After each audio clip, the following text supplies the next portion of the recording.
Disturb ಆಗ್ತೀರಿ? ನಾ disturb ಆಗುದಿಲ್ಲ. ಅವರು ನರೇಂದ್ರ ಸ್ವಾಮಿ ಅವರು ನಾವು ಮಂತ್ರಿ ನೀವು ಡಿಸ್ಟರ್ಬ್ ಆಗಬಾರ್ದು.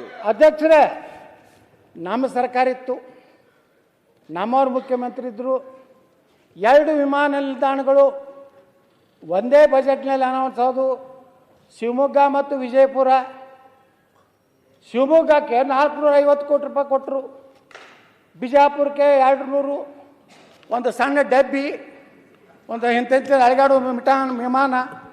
ಶಿವಮೊಗ್ಗದಲ್ಲಿ ಇಂಟರ್ನ್ಯಾಷನಲ್ ಲೆವೆಲ್ದು ವಿಮಾನ ನಿಲ್ದಾಣ, ರನ್ವೇ, ನೈಟ್ ಲ್ಯಾಂಡಿಂಗು, ಬೋಯಿಂಗು, ಗೂಡ್ಸ್. ಆ ಗೂಡ್ಸಕ್ಕೆ ಏನಂತಾರೆ ಅದು ವಿಮಾನಕ್ಕೆ? ಕಾರ್ಗೋ. ಬಿಜಾಪುರಕ್ಕೆ ಏನೈತಿ, ಒಂದು ಸಣ್ಣದು ಗಡ್ಡೆ ಹೋಗಿ ಡಬಕ್ಕತ್ತು ಬಿದ್ದು ಯತ್ನಾಳ ವಿಮಾನ ಪತನ, ಯತ್ನಾಳ ಮೇಲೆ. ನಾ ಅದೇ ಯಡಿಯೂರಪ್ಪರಿಗೆ ಕೇಳಿದೆ, ಇದು ಯಾವ್ದು ರೀ? ಅವ್ರು ಹೇಳಿದ್ರಲ್ಲ ನಮ್ಮ ರಾಜುಕಾಗೆ, ಶಿವಮೊಗ್ಗಕ್ಕೆ ಬೆಣ್ಣೆ, ವಿಜಾಪುರಕ್ಕೆ ಸುಣ್ಣ, ಇದೆಲ್ಲಿ ನಡೆಸಿರಿ ನಾಟಕ ಯಡಿಯೂರಪ್ಪ ಅಂತ ಕೇಳಿದೆ ನಾನು. ವಿಧಾನಸಭೆ ಒಳಗೆ ಎದ್ದು ಹೋದ್ರು, ಆನಂದ್ ಸಿಂಗ್ಗೆ ಹಚ್ಚಿದ್ರು. ಆನಂದ್ ಸಿಂಗ್ ಏನು ಉತ್ತರ ಕೊಟ್ಟರು ಗೊತ್ತೈತೆ ಅಧ್ಯಕ್ಷರೇ? ವಿಜಯಪುರದ ವಿಮಾನ ನಿಲ್ದಾಣದಲ್ಲಿ ಹೈ ಟೆನ್ಷನ್ ವೈರ್ ಇರೋದ್ರಿಂದ ಉದ್ದಾದ ಒಂದು ರಸ್ತೆ ರನ್ವೇ ಮಾಡಲಿಕ್ಕಾಗಲಿಲ್ಲ. ಅಂದೆ ಹೈವೇ ಟೆನ್ಷನ್ ಕಿತ್ತು ಹೊಡಿಯಪ್ಪ ಕಡೆ, ನನಗೆ ರನ್ವೇ ಮಾಡುತ್ತಾರೆ. ಜಗಳ ತೆಗೆದೆ. ಇವತ್ತು ನಮ್ಮ ಬಿಜಾಪುರದು ಮುಂದೆ ಸೋಮಣ್ಣ ಬಂದ್ರೆ, ಇವತ್ತೇನು ಕೇಂದ್ರ ಮಂತ್ರಿ ಬಂದು 200 ಕೋಟಿ ಕೊಟ್ಟರು. ಶಿವಮೊಗ್ಗ ಈಕ್ವಲೆಂಟ್ ಬಿಜಾಪುರ ವಿಮಾನ ನಿಲ್ದಾಣ ಆಯಿತು. ಅದು ನಮ್ಮ ಹೋರಾಟದ ಫಲ. ನಾವು ಬರೀ ಅಂಜು ಕೂತಿದ್ರೆ ಭಾಳ ಉಚ್ಚಾಟನೆ ಇನ್ನೂ 10 ಸಲ ಮಾಡಲಿ, ನಾನೇನು ಅನ್ಸೋದಿಲ್ಲ. ನಾಳೆ ನೇರವಾಗಿ ಜನರಿಂದ ನಂದೇ ಪಕ್ಷದಿಂದ ಬರ್ತೀನಿ, ಅದು ನನಗೆ ಭಯ ಇಲ್ಲ. ಅದಕ್ಕೆ ಅಧ್ಯಕ್ಷರೇ, ಇವತ್ತು ನಮ್ಮ ಮುಖ್ಯಮಂತ್ರಿಗಳೇ ಹೇಳಿದ್ರು ಇದೇ ಸದನದಲ್ಲಿ, ಬೆಳಗಾವಿ ಅಧಿವೇಶನದಲ್ಲಿ, ತಮ್ಮ ಉತ್ತರ ಕೊಡುವ ಸಮಯದಲ್ಲೇ ಹೇಳಿದ್ರು, ಮಿಸ್ಟರ್ ಯತ್ನಾಳ್, ನಿಮ್ಮ ವೈನ್ ಬೋರ್ಡಿಗೆ ಒಂದು 100 ಕೋಟಿ ಕೊಡ್ತೀನಂದ್ರು. ಇನ್ನೂವರೆಗೆ ಮುಖ್ಯಮಂತ್ರಿಗಳು ಮನಿ ಬಜೆಟ್ನಲ್ಲಿ ಘೋಷಣೆ ಮಾಡಲಿಲ್ಲ. ಇದಕ್ಕೆ ಅನೇಕ ಕಚೇರಿಗಳು ಇವತ್ತು ನೋಡ್ರಿ ಅಧ್ಯಕ್ಷರೇ, ಇವತ್ತು ಕೃಷ್ಣ ಭಾಗ್ಯ ಜಲಗಮನದ ಆಫೀಸು ನಮ್ಮ ಅಧಿಕಾರಿಗಳಿಗೆ ಬೆಂಗಳೂರು ಬಿಟ್ಟು ಬರುವಂಥದ್ದು ಇನ್ನೂ ಅವ್ರದ್ದು ಇದು ಮೂಡಿಲ್ಲ. ಆಲ್ಮಟ್ಟಿಗೆ ಹೆಂಗೆ ಬರೋದು ಒಂದು ಹಳ್ಳಿಗೆ? ಇಲ್ಲಿ ಕಮಿಷನರ್ ಆಫೀಸ್ ಇದೆ ಸುಗರ್ದು, ಅದು ಬೆಂಗಳೂರಿನಾಗೆ ಇರ್ತಾರೆ ಅವರು. ನೀವು ಯಾವ್ಯಾವ ಶಿಫ್ಟ್ ಮಾಡಿಲ್ಲ ಅಂತ ಹೇಳ್ತಿರಲ್ಲ, ಏನೋ ಒಬ್ರು ಹೇಳಿದ್ರೆ ಯಾರೋ 17-18 ಕಚೇರಿಗಳು ಇವತ್ತು ಇದು ಇಂಥದ್ದು ಒಂದು ಸುವರ್ಣಸೌಧ ಕಟ್ಟಿರಿ ಅಧ್ಯಕ್ಷರೇ. ಇದ್ರ ಕೆಲಸ ಏನು? 10 ದಿವಸ. 10 ದಿವಸನಾಗ 2 ಜನ ಧರಣಿ ಪರಣಿ ಹಿಡಿದ್ರೆ ಒಂದು 5-6 ದಿವಸ ನಡೀತೈತಿ. ಅಟ್ರ ಸಲುವಾಗಿ ಕೋಟಿಗಟ್ಟಲೆ ಖರ್ಚು ಮಾಡಿ ಇಂಥದ್ದು ಬಿಲ್ಡಿಂಗ್ ಕಟ್ಟಿ, ಇದ್ರ ಮಗ್ಗಲ್ಲಿ ಒಂದು ಶಾಸಕರ ಭವನ ಇಲ್ಲ, ಯಾವ ಸೆಕ್ರೆಟ್ರಿಯೇಟ್ ಇಲ್ಲ, ಆ ಮಂತ್ರಿಗಳದೇ ಇಟ್ಟಿಟ್ಟು ಚೇಂಬರು. ಯಾವ ಪುಣ್ಯಾತ್ಮ ಆರ್ಕಿಟೆಕ್ಟು ಏನೋ ಅವ್ನಿಗೆ ಹೋಗಿ ಸನ್ಮಾನ ಮಾಡೇಬೇಕ್ರಿ. ಆಫೀಸರ್ಗೆ IAS ಆಫೀಸರ್ ಅವ್ರ ಕೂತ್ರ ಕಾಲು ಹತ್ತಂಥವು. ಇದು ಎದಕ್ಕೆ ಉಪಯೋಗ ಆಯ್ತದು? ಇದರ ಸಾರ್ಥಕತೆ ಏನು? ಉತ್ತರ ಕರ್ನಾಟಕದ ಈ ಒಂದು ಕಟ್ಟಡ ಕಟ್ಟಲಿಕ್ಕೆ ಸಾರ್ಥಕತೆ ಏನು ಅಧ್ಯಕ್ಷರೇ? ಸುಮ್ಮನೆ ಕಾಟಾಚಾರಕ್ಕೆ 10 ದಿವಸ ಇಲ್ಲಿ ಬರೋದು ಎಲ್ಲ ಟೀಕೆ ಮಾಡ್ತಾರೆ. ಬೆಳಗಾವಿಗೆ ಬರೋದಂದರೆ ಜಾಲಿ ಮಾಡ್ಲಿಕ್ಕೆ ಬರ್ತಾರೆ, ಶನಿವಾರ ಆಯ್ತಾರಿತ್ತಂದ್ರೆ ಗೋವಾಕ್ಕೆ ಹೋಗ್ತಾರೆ ಅಂತ ಹೇಳ್ತಾರೆ. ಇದರಿಂದ ಇವತ್ತು ನೋಡಿರಿ, ನಾಗ್ಪುರದಲ್ಲಿದೆ, ಮಹಾರಾಷ್ಟ್ರದಲ್ಲಿ ಕನಿಷ್ಠ 1 ತಿಂಗಳು ಸದನ ನಡೀತದೆ. ಅಲ್ಲಿ ಸೆಕ್ರೆಟ್ರಿಯೇಟ್ ಇದೆ, ಶಾಸಕರ ಭವನ ಇದೆ, ಅಲ್ಲಿ ಎಲ್ಲ ಅಡಿಷನಲ್ ಸೆಕ್ರೆಟರಿ ಲೆವೆಲ್ದ ರ್ಯಾಂಕ್ನವ್ರು ಅಲ್ಲಿ ಅಧಿಕಾರಿಗಳಿದ್ದಾರೆ. ಇಲ್ಲಿ ಯಾವ ಅಧಿಕಾರಿಗಳಿದ್ದಾರೆ ಹೇಳಿ? ಒಂದು ಕ್ಯಾಬಿನೆಟ್ ನೀವು ಬೆಂಗಳೂರಿನಲ್ಲಿ ಮಾಡಿದ್ರೆ, ಒಂದು ಕ್ಯಾಬಿನೆಟ್ನಲ್ಲಿ ಈ ಒಂದು ಸುವರ್ಣಸೌಧ ಮಾಡಿದ್ರೆ ಮೇಂಟೆನೆನ್ಸ್ ಆಗ್ತದೆ. ನಿಮ್ಮದು ಸದನದ ನೀವು ಏನು ಡೇಟ್ ಫಿಕ್ಸ್ ಮಾಡ್ತಿರಲ್ಲ ಅಧ್ಯಕ್ಷ, ನೀವು ನಮ್ಮ ಕೌನ್ಸಿಲ್ದವರು ಅಲ್ಲಿಂದ ಕೆತ್ತಲಕ್ಕೆ ಚಾಲು ಮಾಡ್ತಾರೆ ಇಲ್ಲಿ ಹೂಲ ಕಸ. ಇವತ್ತು ನೋಡಿ ಅಧ್ಯಕ್ಷರೇ, ಯಾವ ರೀತಿ ವಿಧಾನಸಭಾ ಕ್ಷೇತ್ರಗಳು, ಯಾವ್ಯಾವ ಇಲಾಖೆಗಳು, ಕಂದಾಯ ಗ್ರಾಮಗಳು, ಗ್ರಾಮ ಪಂಚಾಯತ್ಗಳು, ಮುಖ್ಯಮಂತ್ರಿಗಳು 1956ರಿಂದ 15 ದಕ್ಷಿಣ ಕರ್ನಾಟಕದವರು 15 ಬಾರಿ ಆಗ್ಯಾರ. 49 ವರ್ಷ ದಕ್ಷಿಣ ಕರ್ನಾಟಕದವ್ರು ಮುಖ್ಯಮಂತ್ರಿ. ಉತ್ತರ ಕರ್ನಾಟಕದವ್ರು 8 ಬಾರಿ ಆಗ್ಯಾರ, 20 ವರ್ಷ. ಒಬ್ಬ ಮುಖ್ಯಮಂತ್ರಿನೂ ಉತ್ತರ ಕರ್ನಾಟಕದವ್ರು 5 ವರ್ಷ ಆಗಿಲ್ಲ. ಅದೇ 6 ತಿಂಗಳ, 11 ತಿಂಗಳ, 12 ತಿಂಗಳ ಯಾರ ಮುಖ್ಯಮಂತ್ರಿ ಭ್ರಷ್ಟಾಚಾರ ಅವ್ರ ಬಣ್ಣನ ಒಂದು ಗಿರಕಿ ತಂದು ಕುಂಡ್ರಿಸೋದು, ಆ ಗಿರಕಿ ಒಂದು 7-8 ತಿಂಗಳದಾಗ ಸರ್ಕಾರ ಅದು ಬೀಳೋದು, ಮತ್ತು ಚುನಾವಣೆ ಆದ್ಮ್ಯಾಗ ಬಹುಶಃ ಸಿದ್ದರಾಮಯ್ಯನವರೇ ಇತಿಹಾಸ ರಚನೆ ಮಾಡ್ತಾರೆ ಅಂತ ಹೇಳ್ತಾರೆ ಬಜೆಟ್ ಇದ್ರ ಸಲ. ಅದಕ್ಕೇ ಆ ದಿನಗಳನ್ನು ಕಾಯ್ತಾ ಇದ್ದಾರೆ ನಮ್ಮ ಸಿದ್ದರಾಮಯ್ಯನವರು. ದೇವರಾಜ ಹೆಸರು ನಂತರ ಹೆಚ್ಚು ಅವಧಿ ಮುಖ್ಯಮಂತ್ರಿ, ರಾಜ್ಯದ ಎಲ್ಲ ಆರ್ಥಿಕ ಮಂತ್ರಿಗಳಲ್ಲಿ ಅತಿ ಹೆಚ್ಚು ಬಜೆಟ್ ಮಂಡನೆ ಮಾಡಿದ ಕೀರ್ತಿ ಆದ ಮ್ಯಾಗ ನಾನು ವಿಚಾರ ಮಾಡ್ತೇನೆ ಅಂತ ಹೇಳ್ಯಾರ. ಅವರು ಕೊಡ್ತೀನಿ ಅಂತ ಹೇಳಿಲ್ಲ.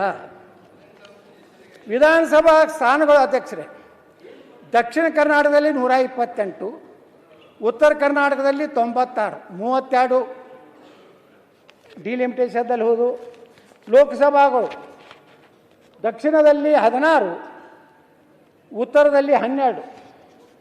ವಿಧಾನ ಪರಿಷತ್ತು 52 ದಕ್ಷಿಣ, 23 ಉತ್ತರ, 29 ವಿಧಾನಸಭಾ ಸದಸ್ಯರು ಕಡಿಮೆ. ರಾಜ್ಯಸಭಾ ಅಷ್ಟು ರೊಕ್ಕ ಕೊಟ್ಟು ಆಗೋರು ಯಾರೂ ಇಲ್ಲ ಪಾಪ. ರಾಜ್ಯಸಭಾಕ್ಕೆ 8 ಮಂದಿ, ಆ ಕಡೆಯವರು 2 ಮಂದಿ. ಸುಮ್ಮ ಅನಿವಾರ್ಯಕ್ಕೆ ಅವು ಗಿರಾಕಿಗಳು ಯಾರು ಒಂದು ಜಾತಿಗೆ ಒಂದು ಬೇಕಾದ್ ಮಾಡಿರ್ತಾರೆ. ವಿಧಾನಸಭಾ ನೀವೇನು ನೌಕರಿ ತೊಗೋತಿರಲ್ಲ ಅಧ್ಯಕ್ಷರು, ತಾವು ತಮ್ಮ ಅಧೀನದಲ್ಲಿ ನೋಡ್ತಾ ನೌಕರದಾರ 8 ಮಂದಿ ಅದಾರಂದ್ರೆ ಪ್ರಸ್ತುತ 8,209 ಮಂದಿ ದಕ್ಷಿಣದವ್ರು ಅದಾರ. ಕೇವಲ 697 ಮಂದಿ ಉತ್ತರ ಕರ್ನಾಟಕದವ್ರು. ಉತ್ತರ ಕರ್ನಾಟಕದವ್ರು ಎದಕ್ಕೆ ಅದಾರ ಅಂತಂದ್ರೆ ಈ ವಿಧಾನಸೌಧಕ್ಕಾಗಿ ಪೊಲೀಸರು ಅಟ್ಟೆ ಅದಾರ. ನಾ ಮುಂಜಾನೆ ಬೆಂಗಳೂರು ವಿಧಾನಸೌಧಕ್ಕೆ ವಾಕಿಂಗ್ ಹೋದ್ರೆ ಅಧ್ಯಕ್ಷರೇ, ನಮಸ್ಕಾರ ಸರ್ ನಾ ಹಾವೇರಿ ಅವ, ನಮಸ್ಕಾರ ಸರ್ ನಾನು ಬೆಳಗಾವ, ನಮಸ್ಕಾರ ಸರ್ ಬೈಲಹೊಂಗಲ, ನಮಸ್ಕಾರ ರಾಯಚೂರ, ನಮಸ್ಕಾರ ಬರೀ ರಾಯಚೂರ ಬೆಂಗಳೂರು. ಇವು ಯಾರು ನಮ್ಮ ವಿಧಾನಸೌಧಕ್ಕಾಯವ್ರು ನಮ್ಮವರು. ಅಲ್ಲಿದಿಂದ ರಾಜ್ಯೋತ್ಸವ ಪ್ರಶಸ್ತಿ ಒಳಗೂ ಪಾರ್ಸಲಿಟಿ ಆ ಕಡೆ ಅವ್ರಿಗೆ 264 ಮಂದಿಗೆ ಸಿಕ್ಕೈತಿ. ಅವ್ರು ಯಾವ ಪುಸ್ತಕ ಬರೆದೋ ಏನು ಬರೆದೋ ಸುಡ್ಗಾಡು ಬರೆದೋ ಬರೆದವ. ನಮ್ಮವ್ರಿಗೆ ಬರೀ 50 ಮಂದಿ. ಕಂದಾಯ ಗ್ರಾಮಗಳು ದಕ್ಷಿಣದಲ್ಲಿ 20,177, ಉತ್ತರದಲ್ಲಿ 9,574, 10,603 ಕಂದಾಯ ಗ್ರಾಮಗಳು ಕಡಿಮೆ. ಪ್ರಾಥಮಿಕ ಶಾಲೆಗಳು 35,343 ದಕ್ಷಿಣದಲ್ಲಿ, 25,170 ಉತ್ತರದಲ್ಲಿ. ಕಡಿಮೆ ಅಡ್ಡಪ್ಪ ಅಂದರೆ 10,173. ಸರ್ಕಾರಿ ಪದವಿ ಪೂರ್ವ ಕಾಲೇಜುಗಳ ಅಧ್ಯಕ್ಷರೇ, ಪ್ರೌಢಶಾಲೆಗಳು ಮೊದಲು ಹೇಳ್ತೇನೆ, ಪ್ರೌಢಶಾಲೆಗಳು 9,296 ದಕ್ಷಿಣ, ಉತ್ತರದಲ್ಲಿ 5,847. ಎಷ್ಟು ಕಡಿಮೆ ಅದಾವ ಅಂದ್ರೆ ಅಧ್ಯಕ್ಷ 3,449 ಉತ್ತರ ಕರ್ನಾಟಕ ಕಡಿಮೆ ಅದಾವು. ಪದವಿ ಪೂರ್ವಕ ಸರ್ಕಾರಿ ಕಾಲೇಜುಗಳು ಉತ್ತರದಲ್ಲಿ ದಕ್ಷಿಣದಲ್ಲಿ 760, ಉತ್ತರದಲ್ಲಿ 476, 284 ಕಡಿಮೆ. ಡಿಗ್ರಿ ಕಾಲೇಜ್ ಅಧ್ಯಕ್ಷರೇ, ಇವತ್ತು ನಾ JH ಪಟೇಲ್ರನ್ನ ಮೊಹಿದ್ದೀನ್ ಒಬ್ಬರು ಎಜುಕೇಷನ್ ಮಿನಿಸ್ಟರ್ ಇದ್ರು, BA ಮೊಹಿದ್ದೀನ್ ಅಂತೇಳಿ. ನಾ 94ರಿಗೆ MLA ಆದಾಗ ಒಂದು ಪ್ರಶ್ನೆ ಹಾಕಿದ್ದೆ ಅಧ್ಯಕ್ಷರೇ. ವಿಜಯಪುರ ಅಖಂಡ ಬಿಜಾಪುರ ಇತ್ತು, ಬಾಗಲಕೋಟೆ ಕೂಡಿ. ವಿಜಯಪುರದಲ್ಲಿ ಸಕಲ ಸರ್ಕಾರಿ ಡಿಗ್ರಿ ಕಾಲೇಜ್ ಇರಲಿಲ್ಲ. ಏನೋ ಪುಣ್ಯಾತ್ಮರು ಸ್ವಾಮೀಜಿಗಳು, ಬಂತನಾಳ ಸ್ವಾಮಿಗಳು, ಯಾವ ಮಠಾಧೀಶರು, ಬೆಳಗಾವಿಯಲ್ಲಿ ಸಪ್ತ ಋಷಿಗಳು, ಬಿಜಾಪುರದಲ್ಲಿ ಬಂತನಾಳ ಸ್ವಾಮಿಗಳು, ಹೈದರಾಬಾದ್ ಕರ್ನಾಟಕದಲ್ಲಿ ಹೈದರಾಬಾದ್ ಕರ್ನಾಟಕ ಶಿಕ್ಷಣ ಸಂಸ್ಥೆ ಇದ್ದು ಅಂತೇಳಿ ನಮ್ಮ ಮಕ್ಕಳು ಡಿಗ್ರಿ ಕಾಲೇಜು ಅಕ್ಕಡೆ ಜಿಲ್ಲೆ ಬಿಜಾಪುರ ಎಷ್ಟಿತ್ತು ಅಧ್ಯಕ್ಷರಾದರೆ ಇಡೀ ಭಾರತದಲ್ಲಿ 2ನೇ ಭೌಗೋಳಿಕವಾಗಿ ದೊಡ್ಡ ಜಿಲ್ಲೆ ಬಿಜಾಪುರ. ಆದರೆ ಒಂದು ಸರ್ಕಾರಿ ಡಿಗ್ರಿ ಕಾಲೇಜ್ ಇರಲಿಲ್ಲ ನಾ MLA ಆಗೋರಿಗೆ. ಅವಾಗ ಪಾಪ ಮೊಹಿದ್ದೀನ್ ಅವರು ನಾನು ನೆನೆಸ್ಕೋತೇನೆ. ನನಗೆ ಕೇಳಿದ್ರು, ಏನು ಯತ್ನಾಳ್ ನಿಮ್ಮ ಜಿಲ್ಲೆಯಲ್ಲಿ ಜಿಲ್ಲಾ ಕೇಂದ್ರದಲ್ಲಿ ಒಂದು ಡಿಗ್ರಿ ಕಾಲೇಜ್ ಇಲ್ಲ? ಅವಾಗ ಮೊಹಿದ್ದೀನ್ JH ಪಟೇಲ್ ಇದ್ದಾಗ, ಸಿದ್ದರಾಮಯ್ಯನವರು ಉಪಮುಖ್ಯಮಂತ್ರಿ ಇದ್ದಾಗ ನಮ್ಗೆ ಮಂಜೂರಾಯ್ತಾಯಿತು. ಸರ್ಕಾರಿ ಕಾನೂನು ಕಾಲೇಜುಗಳು 58 ಈ ಕಡೆ, ಉತ್ತರ ಕರ್ನಾಟಕ 34, 24 ಕಡಿಮೆ. ಮೆಡಿಕಲ್ ಕಾಲೇಜ್ ಅಧ್ಯಕ್ಷರೇ 519 ಮೆಡಿಕಲ್ ಕಾಲೇಜು ದಕ್ಷಿಣದಲ್ಲಿ, 182 ಮೆಡಿಕಲ್ ಕಾಲೇಜು ಉತ್ತರದಲ್ಲಿ, 337. ತಾಂತ್ರಿಕ ಶಿಕ್ಷಣ ಸಂಸ್ಥೆಗಳು 154 ದಕ್ಷಿಣ, 45 ಉತ್ತರ, 109 ಕಡಿಮೆ. ಆರೋಗ್ಯ ಘಟಕಗಳು 31 ದಕ್ಷಿಣ, 9 ಉತ್ತರ, 22 ಕಡಿಮೆ.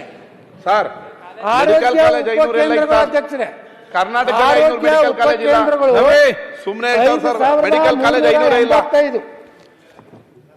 ಉತ್ತರ ಕರ್ನಾಟಕದಲ್ಲಿ 3,600.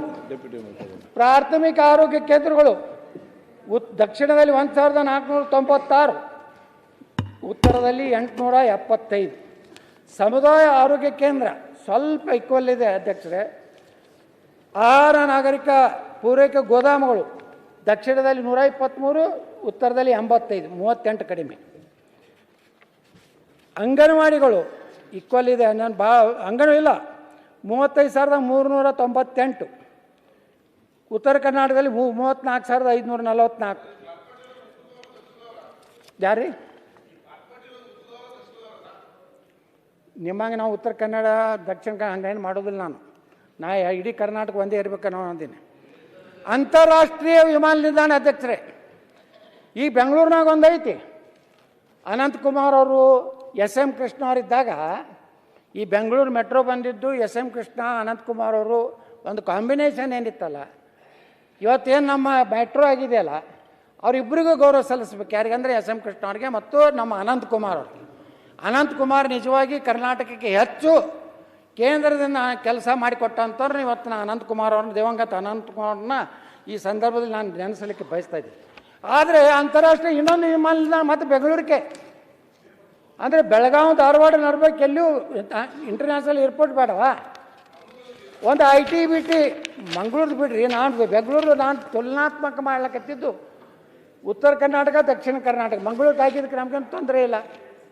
ಅದೇ ರೀತಿ ಇಲ್ಲಿ ಒಟ್ಟು 120 ದಿವಸ ನಡೆದೈತೆ ರೀ. ಈ ಏನು ಸುವರ್ಣಸೌಧ ಕಟ್ಟೋದು ಕಿತ್ತ ಮೊದಲು ಹಿಡಿದು ಬರೇ ಅಧಿವೇಶನಗಳು 120 ದಿವಸ ನಡೆದೈತೆ ಅಧ್ಯಕ್ಷರೇ. ಅದೇ ರೀತಿ ಇವತ್ತು ಒಟ್ಟು ಇಲ್ಲಿ ತನಕ ಆದ ಮುಖ್ಯಮಂತ್ರಿಗಳೊಳಗೆ 21 ಜನ, ಇವತ್ತು ಏನೋ 14 ಜನ ದಕ್ಷಿಣ ಕರ್ನಾಟಕ, ಉತ್ತರ ಕನ್ನಡದ 7 ಜನ ಯಾರೂ ಪೂರ್ಣ ಅವಧಿ ಮುಗಿಸಲಾರ್ದು. ಅದೇ ರೀತಿ ಈ ಒಂದು ಸಂದರ್ಭದಲ್ಲಿ ನಾನು ಅಧ್ಯಕ್ಷರೇ ಇವತ್ತು ಏನು ಉಳಿದ ಎಲ್ಲ ಒಂದು ಸಮಸ್ಯೆ ಜೊತೆಗೆ ಇವತ್ತು ಆರೋಗ್ಯದಲ್ಲಿ ಅಧ್ಯಕ್ಷರೇ ಇವತ್ತು ಕನಿಷ್ಠ 10,000 ಜನರಿಗೆ ಒಂದು ಪ್ರಾಥಮಿಕ ಆರೋಗ್ಯ ಕೇಂದ್ರ ಇದೆ, 5,000 ಜನರಿಗೆ. ಪಶು ಆಸ್ಪತ್ರೆಗಳು 5,000 ಪಶುಗಳಿಗೆ ಒಂದು ಆಸ್ಪತ್ರೆ ಇರಬೇಕಾಗ್ತದೆ. ಇವತ್ತು ಉತ್ತರ ಕರ್ನಾಟಕದಲ್ಲಿ 35ರಿಂದ 40 ಏನು 1,000ಕ್ಕೆ ಪಶು ಆರೋಗ್ಯ ಕೇಂದ್ರ ಇದೆ. ಉತ್ತರ ಕನ್ನಡ ಕಾರವಾರನಲ್ಲಿ ಎಷ್ಟೋ ವರ್ಷದಿಂದ ಒಂದು ಸೂಪರ್ ಸ್ಪೆಷಾಲಿಟಿ ಹಾಸ್ಪಿಟ್ಲ್ ಮಾಡ್ಬೇಕಂತೇಳಿ ಪ್ರಧಾನಮಂತ್ರಿಗಳು ರಕ್ತದಿಂದ ಬರ್ಕೊಡುವಂಥದ್ದು ಅಲ್ಲಿ ಅದಕ್ಕೆ ಡಾಕ್ಟರ್ಸ್ ಅಧಿಕಾರ ಮಾಡಿದ್ರು. ಇನ್ನೂವರೆಗೆ ಯಾವ ಸರ್ಕಾರನೂ ಇವತ್ತು ಮಾಡದೇ ಇರುವಂಥ ಪರಿಸ್ಥಿತಿಯಲ್ಲಿ ಅಧ್ಯಕ್ಷರೇ ಇವತ್ತು ನಾನು ಹೇಳಿದೆ, ಏನು ನೀರಾವರಿ ಭಾಳ ಪ್ರಮುಖವಾದಂಥ ನೀರಾವರಿ ಬಗ್ಗೆ ನಾನು ಬರ್ತೇನೆ. ಇಲ್ಲೇನಾಗಿದೆ ನೀರಾವರಿ ಹೇಳಿದ್ರು ನಿನ್ನೆ ಉಪಮುಖ್ಯಮಂತ್ರಿಗಳು 1,20,000 ಕೋಟಿ ರೂಪಾಯಿ ಬೇಕು. ಇವ್ರು ಎಷ್ಟು ಹಣ ಇಟ್ಟಿದ್ದಾರೆ ಈಗ ಹೇಳಿದ್ರು. ಇನ್ನು 2 ದಿವಸದಲ್ಲಿ ಸಾಂಕೇತಿಕವಾಗಿ 40 ಲಕ್ಷ ನೀರಾವರಿ ಇದ್ದವರಿಗೆ, ಅಲ್ಲಿಂದ 25 ಲಕ್ಷ ಯಾರಿಗೆ ಏನು ಒಣ ಬೇಸಾಯದವರಿಗೆ. ಈ ರೀತಿ ಸುಮಾರು 1,33,867 ಎಕರೆ ಸಬ್ಮರ್ಜ್ ಆಗ್ತದೆ. ಅದರಲ್ಲಿ ನೀರಾವರಿ ಸಲುವಾಗಿ 75,563. ಅದೇ ರೀತಿ ಏನು ಪುನರ್ವಸತಿ ನಿರ್ಮಾಣಕ್ಕಾಗಿ 6,467, ಕಾಲುವೆ ನಿರ್ಮಾಣಕ್ಕಾಗಿ 51,837 ಎಕರೆ ಸೇರಿ 1,33,000. ಈ ಒಂದು ಕೆಲಸ ಇವತ್ತು ಏನು 2ನೇ ಹಂತದಲ್ಲಿ ಏನು ಅಧ್ಯಕ್ಷರೇ ಏನು ಕಾಲುವೆ ಮಾಡ್ಯಾರಲ್ಲ, ಇನ್ನೂವರೆಗೆ ಅವ್ರಿಗೆ ಪರಿಹಾರ ಕೊಟ್ಟಿಲ್ಲ. ನ್ಯಾಯಾಲಯಗಳಲ್ಲಿ ನಿನ್ನೆ ಆ ಅಸಿಸ್ಟೆಂಟ್ ಕಮಿಷನರ್ ಅವ್ರ ಆಫೀಸು ಕುರ್ಚಿ ಟೇಬಲ್ಲು ಕಂಪ್ಯೂಟ್ರ್ ಎತ್ಕೊಂಡು ಟೆಂಪೋದಾಗ ಹೋಯ್ತು. ಇಲ್ಲಿ ಉಪಮುಖ್ಯಮಂತ್ರಿ ಉತ್ತರ ಕೊಡ್ತಾರೆ, 10 ಲಕ್ಷದ 10 ಕೋಟಿ ಮಾಡ್ಯಾರ, ನಾನು ಕೊಡೋದಿಲ್ಲ. ಅದಕ್ಕೇನಾದ್ರು ಒಂದು ಫೈನಲ್ ಮಾಡಬೇಕಲ್ಲ. ಯಾವಾಗ 73 74ರಲ್ಲಿ ಏನು ಇವತ್ತು ಅವಾರ್ಡ್ ಆಗಿವೆ ಅವುಗಳ ಸಹಿತ ಇವತ್ತು ಆಗಿಲ್ಲ. ಹಂಗಾದ್ರೆ ಅಧ್ಯಕ್ಷರೇ, ಇವರೆಲ್ಲರೂ ಹೇಳ್ತಾರಲ್ಲ, ಯಾವ ಸರ್ಕಾರಕ್ಕೆ ನಾ ಹೇಳೋದಿಲ್ಲ, ಎಲ್ಲರೂ ಬಂದವರು ಏನು ಹೇಳ್ತಿದ್ರು, ನಾವು ಕೃಷ್ಣೆಯನ್ನು ಪ್ರತಿ ವರ್ಷ 10,000 ಕೋಟಿ ಕೊಡ್ತೀವಿ ಅಂದರು, ಒಬ್ಬರು 25,000 ಕೋಟಿ ಕೊಡ್ತೀನಿ ಅಂದರು. 1,20,000 ಕೋಟಿ ರೂಪಾಯಿ ಈ 2.5 ವರ್ಷನಾಗ ಕೊಟ್ಟು ಏನಾದ್ರು ಮುಗಿಸ್ಲಿಕ್ಕೆ ಸಾಧ್ಯ ಇದೆಯಾ? ಸಾಧ್ಯ ಇಲ್ಲ. ಯಾವ ಸರ್ಕಾರ ಇದ್ರೂ ಇಷ್ಟು ದಿವಸ ಅಧ್ಯಕ್ಷರೇ, ಇವತ್ತೇನು ನಾವು ನೋಡ್ತಾ ಇದ್ದೀವಲ್ಲ, ಕೃಷ್ಣಾ ಮೇಲ್ದಂಡೆ ಯೋಜನೆ ಆಗ್ತದೆ ಅನ್ನೋಂಥ ವಿಶ್ವಾಸ ನಮ್ದು ಹೋಗಿಬಿಟ್ಟಿದೆ. ಯಾಕಂದ್ರೆ ನಿಮಗೆ ಇಷ್ಟು ದುಡ್ಡು 70,000 ಕೋಟಿ ಬರೇ ಜಮೀನು ಕೊಡಬೇಕಾಗ್ತದೆ. ಮುಂದೆ ಅಲ್ಲಿ ಇದಕ್ಕೆ ಬೇಕಲ್ಲ, ಜನ ಕಾಲುವೆ ಮಾಡಬೇಕು, ಅದು ಆಲ್ಮಟ್ಟಿ 524.25 ಹೆಚ್ಚಿಸಬೇಕು. ಕಳಸಾ ಬಂಡೂರಿ 8 ದಿವಸದಿಂದ ನಡೆದಿದೆ. ಕೇಂದ್ರ ಮೇಲೆ ಇವ್ರು ಹಾಕ್ತಾರೆ, ಇವ್ರ ಮೇಲೆ ಕೇಂದ್ರ ಹಾಕ್ತಾರೆ. ಅಲ್ಲಿ ಪರಿಸರದವರು ಹಾಗೆ ಇದ್ದಾರೆ. ಯಾವುದು ಅಭಿವೃದ್ಧಿಗೆ ಅಂದರೆ ಪರಿಸರ ಏನೋ ಅಂಥದ್ದು ಒಂದು ಏನು ಶಬ್ದ ಇದೆ. ಇವತ್ತು ಹುಬ್ಬಳ್ಳಿ ಅಂಕೋಲ ಅನುಮತಿ ಕೊಡೋದಿಲ್ಲ. ಇವತ್ತು ಏನು ಕೇಳಿದ್ರು ಪರಿಸರ ಇಲಾಖೆದವರು ಕಳಸಾ ಬಂಡೂರಿ ಹಿಡ್ಕೊಂಡು ಕೂತಿದ್ದಾರೆ. ಈ ರೀತಿ ಆದಾಗ ಇದಕ್ಕೆ ಕರ್ನಾಟಕದಿಂದಲೂ ಸಹ ಕೇಂದ್ರದ ಮೇಲೆ ಅಲ್ಲಿ ಒಬ್ಬರು, ನೀವು ದಿಲ್ಲಿಯಲ್ಲಿ ಒಬ್ಬ ಕ್ಯಾಬಿನೆಟ್ ದರ್ಜೆಯವರು ಇರ್ತಿದ್ರು, ಈಗ ಅದೂ ಇಲ್ಲ. ಕರ್ನಾಟಕ ಭವನದಲ್ಲಿ ಒಬ್ರು ಇರ್ತಿದ್ರು ಅಧ್ಯಕ್ಷರೇ. ಅದರ ಜೊತೆಗೆ ಅಧ್ಯಕ್ಷರೇ, ಇವತ್ತು ನೀವು ಯಾರ ಕಾರಣ ಹೇಳಿಲ್ಲ ನೋಡ್ರಿ, ಅವ್ರು ಒಂದರ ಪತ್ರ ಬರೆದಾರೆ ಯಾರು ಶಾಸಕರಿಗೆ, ನಿಮ್ಮ ಯಾವ್ಯಾವ ಕೇಂದ್ರ ಸರ್ಕಾರದ ಅಲ್ಲಿ ಏನಾದರೂ ಕ್ಲಿಯರ್ ಆಗುವಂಥ ಯಾವ ಫೈಲ್ಗಳಿದ್ದರೆ ನಮ್ಮ ಗಮನಕ್ಕೆ ಯಾರೂ ಇಲ್ಲೇ ಇಲ್ಲ. ನಾವು ಹೋಗ್ತೀವಿ ಬರ್ತೀವಿ ದಿಲ್ಲಿಗೆ. ಇವತ್ತು ಕಲ್ಯಾಣ ಕರ್ನಾಟಕದವರಿಗೆ ನೀವು ಭಾಳ ಹಿಂದುಳಿದಂಥ ಪ್ರದೇಶ, ಅದನ್ನು ಸಮಾನವಾಗಿ ಬರಬೇಕಂತ ಹೇಳಿ ಇವತ್ತು ನೀವು 5,000 ಕೋಟಿ ರೂಪಾಯಿ, ಅದು ಯಾರು ಕೊಟ್ಟರು ಬಿಟ್ಟರು ಅದನ್ನು ನಾವು ಹೋಗೋದಿಲ್ಲ. ಯಾರು ಕೊಟ್ಟರು ಯಾರು ಬಿಟ್ಟರು ಗೊತ್ತಿಲ್ಲ. ಆದರೆ ಕಲ್ಯಾಣ ಕರ್ನಾಟಕದ ಅಭಿವೃದ್ಧಿ ಅವ್ರಿಗೆ ಕೊಡಿ, 5,000 ಕೋಟಿ ಕೊಡಿ, ನಮ್ದಂತ ತಕರಾರಿಲ್ಲ. ಆದರೆ ಅದ್ರ ಜೊತೆಗೆ ಕಿತ್ತೂರು ಕರ್ನಾಟಕ, ಮುಂಬೈ ಕರ್ನಾಟಕದವರು ಹಾವೇರಿಯಿಂದ ಹಿಡಿದು ನಮಗೆ ಯಾವುದೇ ಒಂದು ಕರ್ನಾಟಕ ಅಭಿವೃದ್ಧಿ ಮಂಡಳ ಐತಿ ನೋಡ್ರಿ. ಇಲ್ಲಿ ಕಲ್ಯಾಣ ಕರ್ನಾಟಕ ಅಭಿವೃದ್ಧಿ ಮಂಡಳ ಐತಿ. ಬಯಲು ಸೀಮೆಯಲ್ಲಿ ಅಧ್ಯಕ್ಷರೇ, ಆ ಮಂತ್ರಿಗಳಿಗೆ ಇರುವುದೇ 35 ಕೋಟಿ. ಮಲೆನಾಡು ಅಭಿವೃದ್ಧಿ ಇದೆ, ಅವ್ರಿಗೆ ಎಷ್ಟಿದೆ ಗೊತ್ತಿಲ್ಲ. ನಮ್ಮ ಇವ್ರು ಹೇಳ್ಬೇಕು, ಅವ್ರು ಯಾರು ನಮ್ಮ 35 ಎಷ್ಟೈತೆ ರೀ ಅರಗ ಜ್ಞಾನೇಂದ್ರ ಎಂಬರು ಅದ ನೀವು 35 ಲಕ್ಷ. ಇವತ್ತು ಕಲ್ಯಾಣ ಕರ್ನಾಟಕದವ್ರು ಎಷ್ಟು ಪುಣ್ಯವಂತರಿಗೂ ನೋಡ್ರಿ ಅಧ್ಯಕ್ಷರೇ, 100 ಕೋಟಿ ರೂಪಾಯಿ. ಅದು ಬರೋದು ಬಿಡೋದು ಮುಂದಿಂದು ಅದು ನೋಡಿ. ಈಗ ನಾವೇನೈತೀವಿ ಅಧ್ಯಕ್ಷರೇ, ಅವ್ರು 100-150 ಕೋಟಿ ಮಾಡಿ, ನಮ್ಮ ತಕರಾರಿಲ್ಲ. ಆದ್ರೆ ಅವ್ರು 50% ಮುಂಬೈ ಕರ್ನಾಟಕದವ್ರು ಕೊಡ್ಬೇಕಲ್ಲ. ಹಳೆ ಮೈಸೂರು ಅಲ್ಲಿ ಚಾಮರಾಜನಗರ ಜಿಲ್ಲೆನೂ ಅದೇ ಹಣೆ ಬರೋದಿದೆ. ಈಗ ನಮ್ಮದು ಒಂದು ಬೋರ್ಡ್ ಮಾಡಿರಿ ಅಧ್ಯಕ್ಷರೇ, ನೀವು 150 ಕೋಟಿ ಕೊಡ್ರಿ, ನಮ್ಗೆ ತಕರಾರಿಲ್ಲ. 5,000 ಕೋಟಿ ಕೊಡ್ತಿರಲ್ಲ, 7,000 ಕೋಟಿ ಕೊಡ್ರಿ. ನಮಗೂ ಒಂದು 5,000 ಕೋಟಿ ಕೊಡ್ರಿ. ಮುಂಬೈ ಕರ್ನಾಟಕ ಏನು ಇದನ್ನು ಭಾಳ ಅಭಿವೃದ್ಧಿ ಆಗೈತೆ ಹೇಳಿ, ಇಲ್ಲೂ ಏನೂ ಅಭಿವೃದ್ಧಿ ಆಗಲ್ಲ. ಮೈಸೂರು ಭಾಗ ಯಾಕೆ ಅಭಿವೃದ್ಧಿ ಅಷ್ಟಾಯಿತು ಅಂದರೆ, ಆ ಮೈಸೂರು ಮಹಾರಾಜರದ್ದು ಒಂದು ದೊಡ್ಡ ಕೊಡುಗೆ ಇದೆ. ಅವರು ತಮ್ಮ ಮನೆಯನ್ನ ಬಂಗಾರ ಒತ್ತಿ ಇಟ್ಟು ಕೃಷ್ಣರಾಜ ಸಾಗರ ಕಟ್ಟಿ ಯಾವಾಗ ನಿರ್ವಹಣೆ ಮಾಡ್ಯಾರ್ತೇಳಿ ಮೈಸೂರು ಭಾಗ ಅಭಿವೃದ್ಧಿ ಆಗಿದೆ. ನಮ್ಮಲ್ಲಿ ಯಾರ್ರೀ ಆದಿಲ್ ಸಾಯಿ, ಬರೀದ್ ಸಾಯಿ, ಕುತುಬ್ ಸಾಯಿ, ಮೊಹಮ್ಮದ್ ಸಾಯಿ ಅವರೇ ಬರೇ ಕಟ್ಟ್ಯಾರ ನೋಡ್ರಿ. ಗುಮ್ಮಟಗಳು ಎಲ್ಲ ಊರು ತುಂಬ ಅವೇ. ಮ್ಯಾಗಿಂದ ಹಿಂಗೆ ಡ್ರೋನ್ ಬಿಟ್ರೆ, ನಾನು ಬಿಜಾಪುರದಾಗ ಒಮ್ಮೆ ನಮ್ಮ ಮುನಿರತ್ನ ಬಂದಿದ್ರು ಮಂತ್ರಿ ಇದ್ದಾಗ ಅಧ್ಯಕ್ಷರೇ, ನನಗೆ ಫೋನ್ ಮಾಡಿದ್ರು. ಆ ಹೆಲಿಕಾಪ್ಟರ್ನ ಬಂದು ಇಳಿದು ಯತ್ನಾಳನ್ನ ಇಷ್ಟು ಅದಾವಲ್ಲ ಇವೆಲ್ಲ ಬರೇ ಗುಮ್ಮಟರೇ ಕಾಡ್ಸೋದು, ಇದ್ರಾಗ ನೀ ಹೆಂಗೆ ಆರಿಸಿ ಬರ್ತೀಯ ಅಂತ ಕೇಳಿದ್ರು.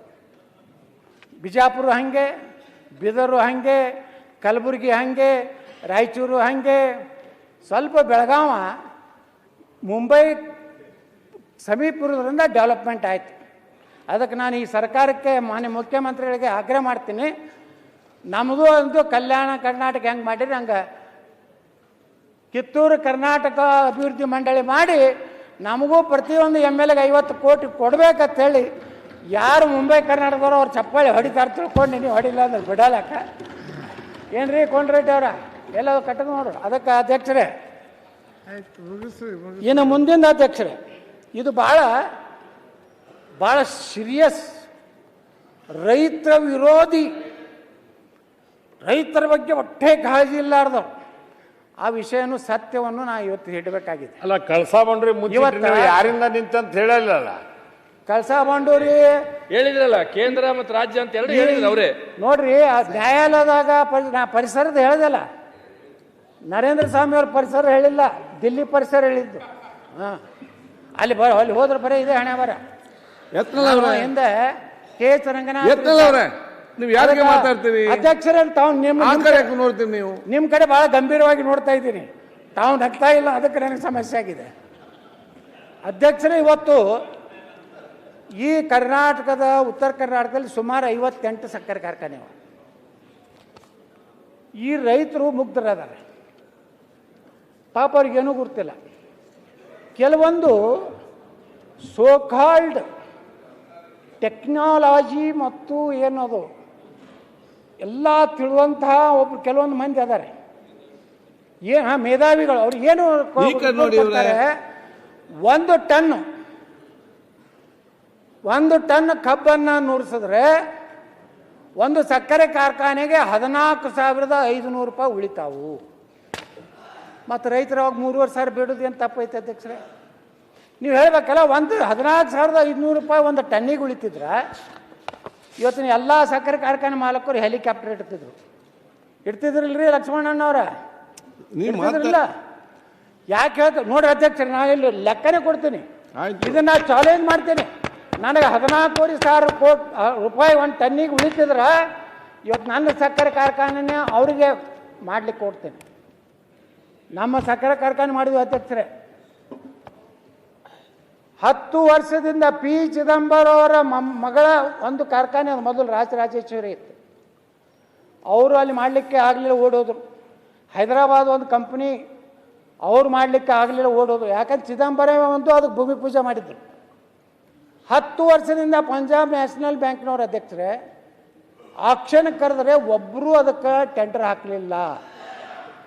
ಅಲ್ಲಿ ರೈತರು ಬಂದು ನನ್ನ ಮನೆಗೆ ಬಂದು ನಮ್ಮ ಬಸವರಾಜ್ ಪಳ್ಳಿ ಸೇಡಮ್ಮನ ಕರ್ಕೊಂಡು ಬಂದು ಕೈ ಮುಗಿದು ಏನಾರು ಮಾಡಿರಿ, ಪುಣ್ಯ ಕಟ್ಕೋರಿ, ಈ ಕಾರ್ಖಾನೆ ಮಾಡಿರಿ ಅಂತ ಹೇಳಿ ನಾವು ಕಾರ್ಖಾನೆ ಮಾಡಿದ್ರೆ ಅಧ್ಯಕ್ಷರೇ ಇಡೀ ಕರ್ನಾಟಕದಲ್ಲಿ ಒಂದು ಮಾಡೆಲ್ ನಾನು ಕಾರ್ಖಾನೆ ಮಾಡಿದ್ದೀನಿ. ನಮಗೇನು ರೈತರು ದುಡ್ಡು ತಿನ್ಬೇಕನ್ನುವಂಥ ಅಷ್ಟು ಕೀಳು ಮಟ್ಟಕ್ಕೆ ಅವಶ್ಯ ಇಲ್ಲ. ಯಾಕಂದ್ರೆ ಲಕ್ಷ್ಮಣ ಸವದಿಯವರು ಕಾಟ ಹೊಡಿದ್ರ ಬಗ್ಗೆ ಮಾತಾಡಿದ್ರು. ರೈತರು 2 ವರ್ಷ ಪಾಪ ಕಾಟ ಹೊಡಿದ್ರ ಬಗ್ಗೆ ಮಾತಾಡಿದ್ರು. ಆದರೆ ಏನು ಕ್ರಮ ಆಯಿತು? ನಾ ಹೇಳ್ತೀನಿ, ಬೇಕಾದಂಗೆ ಕಾಟ ಹಾಕ್ರಿ ನಾನು ಮುಂದೆ. ನಾ ಯಾರು ರೈತರನ್ನ ಕಾಟ ಹೊಡೆದು ಮೋಸ ಮಾಡಿ ರೊಕ್ಕ ಗಳಿಸೋ ಅವಶ್ಯಕತೆ ಇಲ್ಲ ಅಧ್ಯಕ್ಷರೇ. ಇವತ್ತು 1 ಟನ್ ಕಬ್ಬು ಅಧ್ಯಕ್ಷರೇ, ನಾನು ನಮ್ಮ ಭಾಗದ ಹೇಳ್ತೇನೆ, ನಾನು ಆ ಕಡೆ ರಿಕವರಿ ಹೆಚ್ಚಿರ್ಬೋದು ಬಿಡ್ಬೋದು, ಯಾರು ಮಾಡಿದ್ರು ಆ ಲೆಕ್ಕಾಚಾರನೇ ಹೇಳ್ತೀನಿ. ನಮ್ಮ ಕಡೆ 10.25 ರಿಕವರಿ ಇದೆ 1 ಟನ್ನಿಗೆ. 1 ಟನ್ನು ಕಬ್ಬು ನೂರಿಸಿದ್ರೆ ಇವತ್ತು 37 ರೂಪಾಯಿ ಧಾರಣೆ ಇದೆ, 37-38. ಎಷ್ಟು ಬರ್ತದಂದರೆ 102 ಕಿಲೋ 0.50 ಸಕ್ಕರೆ ಬರ್ತದೆ. ಎಷ್ಟಾಗ್ತದೆ ಅಧ್ಯಕ್ಷರೇ? 3,895. ಮೊಲಾಸಿಸ್ ಕಾಕಂಬಿ ಅದು 1 ಟನ್ನಿಗೆ 45 kg ಮೊಲಾಸಿಸ್. ಇದನ್ನು ಇದು ಮಾಡಿದ್ರೆ 12.15 ಲೀಟ್ರ್ ಇಥನಾಲ್ ಆಗ್ತದೆ. ಅದರಿಂದ 704 ರೂಪಾಯಿ ಬರ್ತದೆ. ಇದನ್ನು ಈ ಇಥನಾಲದ್ದು ಒಂದು ಡಿಸ್ಟಿಲರಿ ಹಾಕ್ಬೇಕಾದ್ರೆ ಅಧ್ಯಕ್ಷರೇ ಎಷ್ಟು ಸಕ್ಕರೆ ಕಾರ್ಖಾನೆಗೆ ಹಣ ಹಾಕಿರ್ತೀವಿ, ಬಂಡವಾಳ ಹಾಕಿರ್ತೀವಿ, ಅಷ್ಟೊಂದು ಡಿಸ್ಟಿಲರಿ ಹಾಕ್ಬೇಕು. ಎಷ್ಟು ಬರ್ತದೆ ಅಧ್ಯಕ್ಷರೇ? 704 ರೂಪಾಯಿ. ವಿದ್ಯುತ್ ಮಾರಾಟ ಅವ್ರು ಲೆಕ್ಕ ಹೇಳ್ತಾರೆ, ಅವರು ಪಂಡಿತರು 6 ರೂಪಾಯಿಗೆ ಲೆಕ್ಕ ಹಾಕಿ ಹೇಳ್ತಾರೆ. ಇದೇ ಕರ್ನಾಟಕ ಸರ್ಕಾರ ನಮ್ಮದು 3 ರೂಪಾಯಿಗೆ ತಗೋದಿಲ್ಲ. ಇಲ್ಲಿ ಸಕ್ಕರೆ ಕಾರ್ಖಾನೆ ಮಾಲಕರು ಯಾರ್ಯಾರು ಅದಾರೆ ಎದ್ದು ಹೇಳ್ಬೋದು. ಯಾಕಂದ್ರೆ ನಾ ಹೇಳ್ತೀನಿ ಇದು ಸತ್ಯವನ್ನು ಹೇಳ್ಬೇಕಾದ ಇಲ್ಲಾಂದ್ರೆ ಏನಾಗೈತಿ ಈ ರೈತರ ಹೋರಾಟವನ್ನ ತಮ್ಗೆ ಹೆಂಗ್ ಬೇಕು ಹಂಗೆ ಟ್ವಿಸ್ಟ್ ಮಾಡ್ತಾ ಇದ್ದಾರೆ. ನಮ್ದು 3 ರೂಪಾಯಿ ತಗೋತಾರೆ ಅಧ್ಯಕ್ಷರೇ.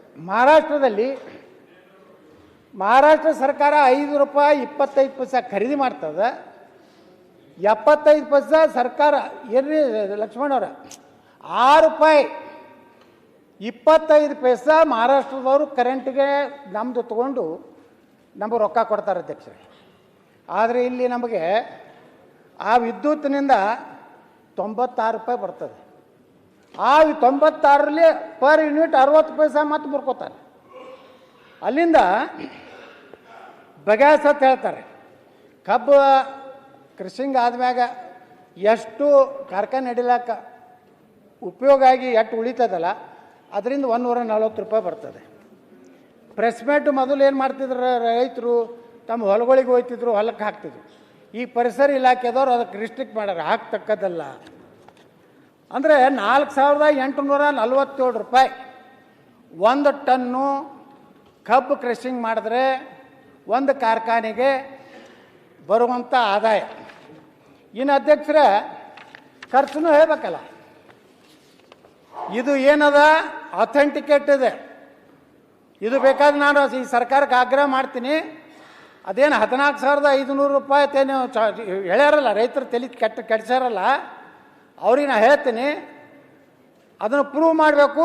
ಇಲ್ಲಕಂದ್ರೆ ಅವ್ರ ಮ್ಯಾಗೆ ಕೇಸ್ ಹಾಕ್ಬೇಕು. ಇಲ್ಲಕಂದ್ರೆ ರೈತರನ್ನ ಸುಮ್ಮನೆ ಬೆಂಕಿ ಹಚ್ಚಿದ್ರು. ಉಗಾರ್ ಶುಗರ್ ಫ್ಯಾಕ್ಟ್ರಿಯಾಗ ಟ್ಯಾಕ್ಟರ್ಗಳಿಗೆ ಬೆಂಕಿ ಹಚ್ಚಿದ್ರು. ಯಾರು ರೈತರು ಹಚ್ಕೋತಾರೆ ಅಧ್ಯಕ್ಷರ? ಉದ್ದೇಶಪೂರ್ವಕವಾಗಿ ರೈತರ ಹೋರಾಟವನ್ನು ಹಾದಿ ಬಿಡಿಸ್ಬೇಕಂತೇಳಿ ಭಾಷಣ ಮಾಡೋರು ಭಾಳ ಮಂದಿ ಆದಾರೆ. ಹೋಗಲ್ಲ ಭಾಳ ಮಂದಿ ಮಾತಾಡ್ತಾರೆ. ಒಬ್ಬ ಕಲಬುರಗಿಯಾಗ ಒಬ್ಬ ಮಾತಾಡ್ದ, ಅವ ಯಾರು ಎಕ್ಸಾಂಪಲ್ ಒಂದು ರೇಣುಕಾ ಶುಗರ್ನಾಗಿದ್ದ, ಅವ ಈಗ ಹಸಿರು ಟಾವೆಲ್ ಹಾಕೊಂಡು ಕೂಡ ರೈತ ಏನು ಮಾತಾಡಿದ್ರು ಗುರ್ತೈತೇನ ಅಧ್ಯಕ್ಷರೇ? 3,500 ಕೊಡದೇ ಇದ್ದರೆ ಸಕ್ಕರೆ ಕಾರ್ಖಾನೆಗಳು ಬೆಂಕಿ ಹಚ್ತೀವಿ. ಸರ್ಕಾರಿ ಕಾರ್ಖಾನೆಗೆ ಬೆಂಕಿ ಹಚ್ಚಿದ್ರೆ ಆ ರೈತನ ಕಬ್ಬು ಯಾರು ತಗೋತಾರೆ? ಬಾಯಾಗ ತಾಳಿಲ್ಲ ಮೇಲೆ ಬಾಯಿಗೆ ಬಂದಂಗೆ ಮಾತಾಡೋದು. 3,500 ರೂಪಾಯಿ ಕೊಡ್ಬೇಕಂತ ಹೇಳ್ತೀರಿ. ಇವತ್ತು ನೀವು FRP ರೇಟ್ ಅಂತ ಹೇಳ್ತೀರಿ. FRP ರೇಟ್ ಏನೈತಿ? 3,550 ರೂಪಾಯಿ. 3,550 ರೂಪಾಯಿ ಒಳಗೆ ಹಾರ್ವೆಸ್ಟಿಂಗ್ ಆ್ಯಂಡ್ ಟ್ರಾನ್ಸ್ಪೋರ್ಟ್ 900 ರೂಪಾಯಿ ಕೂಡಿದೆ. ಹಾಗಾದ್ರೆ ಕೇಂದ್ರ ಸರ್ಕಾರ ಸಕ್ಕರೆ ಬೆಲೆಯನ್ನು ಕನಿಷ್ಠ 45 ರೂಪಾಯಿ ಕಡಿಮೆ ಆಗದಂತೆ ಎಕ್ಸ್ಪೋರ್ಟಿಗೆ ಇವತ್ತು ಸಪೋರ್ಟ್ ಮಾಡೋಂಥ. ಇವತ್ತು ನೋಡ್ರಿ, ಇಲ್ಲಿ ನಾವು ಇಥನಾಲ್ ಫ್ಯಾಕ್ಟ್ರಿ ಇದೆ ನಮ್ಮದೇ. ಪ್ರತಿ ವರ್ಷ 12 ಕೋಟಿ ಲೀಟ್ರು ಇಥನಾಲ್ ನಾ ತಯಾರು ಮಾಡ್ತೀನಿ. ಮೊನ್ನೆ ನನಗೆ 1 ವರ್ಷದ ಟೆಂಡರ್ ಆಗಿದೆ 3,15,00,000 ಲೀಟ್ರು. ಇನ್ನು ಉಳ್ಕಿದ ಹಾದಾಗಿ ಚಲ್ಬೇಕಾ ಅಧ್ಯಕ್ಷರೇ? ನೀವಿಲ್ಲಿ ಹೇಳ್ತೀರಿ, ಇಲ್ಲಿ ಕೂತು ಹೇಳಿದ್ರು ನಮ್ಮ ಮುಖ್ಯಮಂತ್ರಿಗಳು, 2-3 ಫ್ಯಾಕ್ಟ್ರಿ ಮಾಡಿರಲ್ಲ ಅಂತೇಳಿ. ಯಾರು ಮಾಡೋದವ್ರ ಬಗ್ಗೆ ತನಿಖೆ ಮಾಡ್ತೀರಿ? ಒಂದೊಂದೇ ಫ್ಯಾಕ್ಟ್ರಿ ಕಷ್ಟ ರೈತರು ನೋಡಿಕೊಂಡು ಮಾಡಿದವ್ರು ಎಲ್ಲರೂ ಲಾಭದಾಗಿಲ್ಲ ಅದಾರ ಅನ್ನೋಂಥದ್ದು. ಇವತ್ತು ಮುಖ್ಯಮಂತ್ರಿಗಳು ಬರೇ ರೈತರ ಸಭೆ ಮಾಡಿದ್ರು. ಕಾರ್ಖಾನೆಗಳ ಸಮಸ್ಯೆ ಏನಂತ 3 ಸಲ ದಕ್ಷಿಣ ಭಾರತ ಸಕ್ಕರೆ ಕಾರ್ಖಾನೆಯ ಅಸೋಸಿಯೇಷನ್ದವರು ಮನವಿ ಮಾಡಿಕೊಂಡ್ರೆ ಮುಖ್ಯಮಂತ್ರಿಗಳು ಕ್ಯಾರಿ ಆಗಲಿಲ್ಲ. ಇವತ್ತು ಅಧ್ಯಕ್ಷರೇ ಖರ್ಚು ಎಷ್ಟು ಬರ್ತೈತೆ ಅನ್ನೋದು ಹೇಳ್ಬೇಕು. 10.25 ರಿಕವರಿಗೆ ಕೆಮಿಕಲ್ ಬೇಕು 80 ರೂಪಾಯಿದು, ಪ್ಯಾಕಿಂಗ್ ಮಟೀರಿಯಲ್ ಬೇಕು 50 kg ಬ್ಯಾಗಿಗೆ 50 ರೂಪಾಯಿ, ಮಷಿನರಿ ರಿಪೇರಿ ನಿರ್ವಹಣೆ ಗ್ರೀಸ್ ಹಾಕಬೇಕು, ಆಯಿಲ್ ಹಾಕಬೇಕು, ಡೀಸೆಲ್ ಹಾಕಬೇಕು 120 ರೂಪಾಯಿ ಪ್ರತಿ ಟನ್ನಿಗೆ ಹೇಳ್ತಾ ಇದ್ದೀನಿ. ಪಗಾರ ಕೊಡಬೇಕು, ಸಂಬಳ ಕೊಡಬೇಕು, ಆಡಳಿತ ಖರ್ಚು 265 ರೂಪಾಯಿ. ಬ್ಯಾಂಕಿಗಳಿಗೆ ಬಡ್ಡಿ ಕೊಡಬೇಕಲ್ಲ ಅಧ್ಯಕ್ಷರೇ? ಇವತ್ತೇನಾದರೂ ಕರ್ನಾಟಕದ ಸಕ್ಕರೆ ಕಾರ್ಖಾನೆಗಳು ಲಾಸ್ ಆದರೆ, ಲಾಸ್ ಆಕ್ಟಿವಿಟಿ ಆಗೋದಿಲ್ಲ ಅಧ್ಯಕ್ಷರೇ. ಕನಿಷ್ಠ ಒಂದೊಂದು ಕಾರ್ಖಾನೆ ನೀವು ಏನು ಬೆಂಬಲ ಇವತ್ತು ಹೇಳಿರಲ್ಲ, ಇದಾದರೆ 200 - 300 ಕೋಟಿ ರೂಪಾಯಿ ಒಂದೊಂದು ಕಾರ್ಖಾನೆಗಳು ಲಾಸ್ ಆಗ್ತವೆ. ಅದರ ಬಡ್ಡಿ 700 ರೂಪಾಯಿ ಆಗ್ತದೆ ಒಂದು ಟನ್ನಿಗೆ. ಡಿಪ್ರಿಸಿಯೇಷನ್ 165 ರೂಪಾಯಿ ಆಗ್ತದೆ. ಇದನ್ನೆಲ್ಲ ನೋಡಿದಾಗ ಅಧ್ಯಕ್ಷರೇ, 1 ಟನ್ ಕಬ್ಬನ್ನು ಇವತ್ತಿನ ನೀವು ಏನು ಬೆಂಬಲ ಏನು ನಿರ್ಣಯ ಮಾಡಿ ಬೆದರಿಸಿ, ಡಿ ಸಿಗಳು ಬೆದರಿಕೆ ಹಾಕಿ ನಮ್ಮ ಕಡೆ ಸಹಿ ತೊಗೊಂಡ್ರು. ಬೆದರಿಕೆ ಹಾಕಿದ್ರು, ಮಾಡದೇ ಇದ್ರೆ ನಿಮ್ಮ ಬಂದ್ ಮಾಡ್ತೀವಿ, ನಿಮ್ಮ ಪರಿಸರದಿಂದ ನೋಟಿಸ್ ಕೊಡ್ತೀವಿ. ಎಲ್ಲಿಗೆ ತರೋರದಿರಿ ನೀವು ಕಾರ್ಖಾನೆಗಳನ್ನ? ಬಂದ್ ಮಾಡಿಸಿದ್ರಪ್ಪ. ಏನು ಸಾಧನೆ ಏನು ಮಾಡ್ತೀರಿ ನೀವು? ಎಲ್ಲ ಕಬ್ಬುಗಳು ಎಲ್ಲಿ ಹೋಗ್ಬೇಕು ಅಧ್ಯಕ್ಷರೇ? ಇವತ್ತ ನಮ್ಮ ನಿತಿನ್ ಗಡ್ಕರಿ ಅವರೊಬ್ಬರು ಈ ದೇಶದಲ್ಲಿ ಅತ್ಯಂತ ಶ್ರೇಷ್ಠ ಒಬ್ಬ ಮಂತ್ರಿ. ಇವತ್ತು ಭಾರತ ಇಷ್ಟು ಶ್ರೇಷ್ಠ ಆಗ್ಲಿಕ್ಕೆ ಕಾರಣ ನಿತಿನ್ ಗಡ್ಕರಿ ಅವರು ದೊಡ್ಡ ಕೊಡುಗೆ ಭಾರತಕ್ಕಿದೆ ಅನ್ನೋಂಥ ನಾನು ಮೆಚ್ಚಬೇಕಾಗ್ತದೆ. ಇಥನಾಲ್ ಅನ್ನುವಂಥದ್ದು ತೆಗೆದೇ ಇದ್ದಿದ್ರೆ ಈ ರೈತರಿಗೆ ಯಾರೂ 3 ಸಾರಿ ಯಾರೂ ಕೊಡ್ತಿರಲಿಲ್ಲ. ಇವತ್ತು ಏನಾಗಿದೆ ಅಧ್ಯಕ್ಷರೇ, ಈಗೇನು ಹೊರಗಿಂದ ಗಲ್ಫ್ ಕಂಟ್ರಿದಿಂದ ಬರ್ತೈತಲ್ಲ ಅಧ್ಯಕ್ಷರೇ, ಅಲ್ಲಿ ಏನು ನಮ್ಮ ಇಂಡಿಯನ್ ಆಯಿಲ್ ಕಾರ್ಪೊರೇಷನ್ನು BPCL ಏನು ಹೆಡ್ಗಳು ಅದಾರಲ್ಲ ಅವ್ರಿಗೆ ಸಿಗ್ತದೆ. ಪರ್ಸೆಂಟೇಜ್ ಬರೋದು ಅದು ಹೊರಗಿಂದ ಏನು ಬರ್ತೈತೆ ಮಾಲ. ಈಗ ನಿತಿನ್ ಗಡ್ಕರಿ ತಂದ ಪಾಲಿಸಿನ ಹಾಳು ಮಾಡ್ಬೇಕಂತೇಳಿ ಟೋಟಲಿ 28% ಅಷ್ಟೇ ನಮ್ಮ ಇಥನಾಲನ್ನು ಖರೀದಿ ಮಾಡ್ತೀವಿ ಅನ್ನೋಂಥ ಆಗಿದ್ದರಿಂದ ಹೋಗಿ ಅಲ್ಲಿ ಭಾಷಣ ಮಾಡ್ತಾರಲ್ಲ, 3.5 ಸಾವಿರ ಕೊಡದೇ ಇದ್ರೆ ಉಗ್ರ ಹೋರಾಟ ಮಾಡ್ತೀವಿ, ಉಪವಾಸ ಮಾಡ್ತೀವಿ, ರಾತ್ರಿ ಇಲ್ಲೇ ಮಕ್ಕೋತೀವಿ ಏನು ಹೋರಾಟ ಮಾಡ್ತಾರಲ್ಲ, ಬೆಂಕಿ ಹಚ್ತೀವಿ. ಕಾರ್ಖಾನೆಗಳ ಸಮಸ್ಯೆ ಕೇಳಿದ್ರೆ ಮುಖ್ಯಮಂತ್ರಿಗಳೇ, ಏನು ಕಾರ್ಖಾನೆಗಳು ಉಳಿಯಬಾರ್ದಾ? ಈಗ 3.5 ಸಾವಿರ ರೂಪಾಯಿ ಕೊಡು ಅಂತ ಹೇಳಿಬಿಟ್ರಿ. ಇವತ್ತು 14,000 1 ಟನ್ನಿಗೆ ಉಳಿತೈತೇನು ಹೇಳ್ತಾರಲ್ಲ, ಆ 14,000 ಉಳಿತಿದ್ರೆ ನಾ ಇದೇ ಸದನದಾಗ ಘೋಷಣೆ ಮಾಡ್ತೀನಿ 5,000 ರೂಪಾಯಿ ಟನ್ ನಾನು ಕೊಡ್ಲಕ್ಕೆ ರೆಡಿ ಇದ್ದೀನಿ. ಸಾಧ್ಯತೆ ಅಧ್ಯಕ್ಷರೇ ಅದಕ್ಕೆ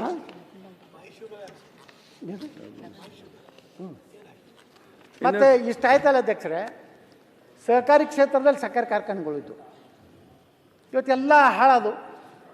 ಇವತ್ತು ಮೈಸೂಗರ್ ಏನಾಯಿತು, ಪಾಂಡವಪುರ ಏನಾಯಿತು, ಅಲ್ಲಿ ಬಿದರ್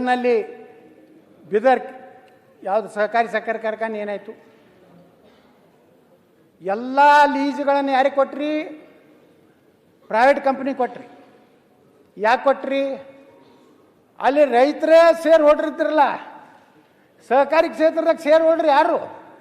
ಕಬ್ಬು ಬೆಳೆಯುವ ಬೆಳೆಗಾರನೇ ಶೇರ್ ಹೋಲ್ಡ್ರ್. ಲಾಸ್ ಆದಾಗ ಆಡಳಿತ ಮಂಡಳಿನೇ ಯಾಕೆ ನೀವು ಎನ್ಕ್ವೈರಿ ಮಾಡಲಿಲ್ಲ? ಈಗೇನು ಹೇಳ್ತಿರಲ್ಲ, ನಿಂತು ಭಾಷಣ ಹೊಡಿತಿರಲ್ಲ, ರೈತರ ನಡ್ಬರ್ಕ್ ನಿಂತು ನಿಮ್ಮ ಕಾರ್ಖಾನೆ ರೈತರ ಇವತ್ತು ಹಾವೇರಿ ಬಲ್ಲಿ ನಮ್ಮದು ಯಾರು ಇದು ಇತ್ತಲ್ಲ, ಯಾವುದೋ ಕಾರ್ಖಾನೆ ಅದು ಹಾನಗಲ್ ಕ್ಷೇತ್ರದಾಗ ಹಾವೇರಿದು. ಹಾಂ ಪಾಪ ನಿಮ್ಗೆ ಹೇಳ್ತೀನಿ ಅಧ್ಯಕ್ಷರೇ, ಇವತ್ತು ಮುದೋಳ ರನ್ನ ಸಕ್ಕರೆ ಕಾರ್ಖಾನೆ ನೀವು ತಗೋರಿ ತಡ್ಡಾಡಿದ್ರು ಗೋವಿಂದ ಕಾರಜೋಳ್ರು ನೋಡಿ ಅಧ್ಯಕ್ಷರೇ. ಒಂದು ಸೈಡ್ ಇವತ್ತು ನೋಡ್ರಿ ನನ್ನ ವಿರುದ್ಧ ಕೆಲವೊಂದು ಮಂದಿ ರೈತ ವಿರೋಧಿ ಯತ್ನಾಳ್ ತಾಕತ್ತಿದ್ರೆ 3.5 ಸಾವಿರ ಕೊಡಿ ಯತ್ನಾಳ್ ನೀನು ದಮ್ ಇದ್ರೆ ಅಂತ ಹಾಕಿಸ್ತಾರೆ. ಯಾರು ಹಾಕಿಸ್ತಾರ ಅನ್ನೋದು ನಾ ಹೇಳೋದು ಬೇಕಾಗಿಲ್ಲ. ಈ ದಮ್ಮ ನನ್ನ ಕೇಳೋರು ನೀವು ಒಂದು 10 ಕಾರ್ಖಾನೆ ಮಾಡ್ಬೋದಾಗಿತ್ತಲ್ಲ ಈ ರಾಜ್ಯದಾಗ. ನನ್ನ ತಾಕತ್ತು ಕೇಳೋರು 10 ಕಾರ್ಖಾನೆ ಖರೀದಿ ಮಾಡ್ಬೋದು, ಎಲ್ಲೆಲ್ಲೋ ಆಸ್ತಿ ಮಾಡಿರಿ. ಎಲ್ಲಿ ದುಬೈದಲ್ಲಿ ಮಾರಿಷಸ್ನಲ್ಲಿ ಆಸ್ತಿ ಮಾಡಿರಿ. ನಿಮ್ಮ ರೈತರ ಬಗ್ಗೆ ಇಟ್ಟು ಕಾಳಜಿ ಇತ್ತಂದ್ರೆ 10 ಸಕ್ಕರೆ ಕಾರ್ಖಾನೆ ಮಾಡಿ ಒಂದು 3.5 ಸಾವಿರ 4 ಸಾವಿರ ಕೊಡ್ರಿ. ಯಾರೋ ಕಾರ್ಖಾನೆಗಳು ನೋಡ್ರಿ ಪಾಪ ಎಷ್ಟೋ ಮಂದಿ ಇಲ್ಲಿ ಕಾರ್ಖಾನೆಯವ್ರು ಅದಾರ. ಇಲ್ಲಿ ಗುಡ್ಗುಂಟಿ ಅವ್ರು ಕೂತಾರ, ಅಲ್ಲಿ ಲಕ್ಷ್ಮಣ ಸವದಿ ಅವ್ರು ಕೂತಾರ, ಸತೀಶ್ ಜಾರಕಿಹೊಳಿ ಅವ್ರು ಎಲ್ಲೇ ಹೊರಗೆ ಹೋಗ್ಯಾರ, ರಮೇಶ್ ಜಾರಕಿಹೊಳಿ ಅವ್ರು ಇಲ್ಲ, ಇಲ್ಲಿ ನನ್ನ ಮಗಳೇ ಕೂತಾರ. ದ ಗ್ರೇಟ್ 226ನೇ ಇದು ರೀ ಸೀಟ್ ನಂಬರ್ದವ್ರು. ಇನ್ನೆಷ್ಟು ಹೊತ್ತಿದೆ ಅಧ್ಯಕ್ಷರೇ? ಇನ್ನು ಮುಗಿದ್ರೆ 5 ನಿಮಿಷ ಅಧ್ಯಕ್ಷ. ಅದ್ದಾಗ ಅಧ್ಯಕ್ಷರೇ ನಾ ಹೇಳ್ತೀನಿ, ಸರ್ಕಾರಕ್ಕೆ ವಿನಂತಿ ಮಾಡ್ಕೋತೀನಿ. ಇಲ್ಲಿ ನಮ್ಮ KJ ಜಾರ್ಜ್ ಅವ್ರು ಕೂತಾರೆ.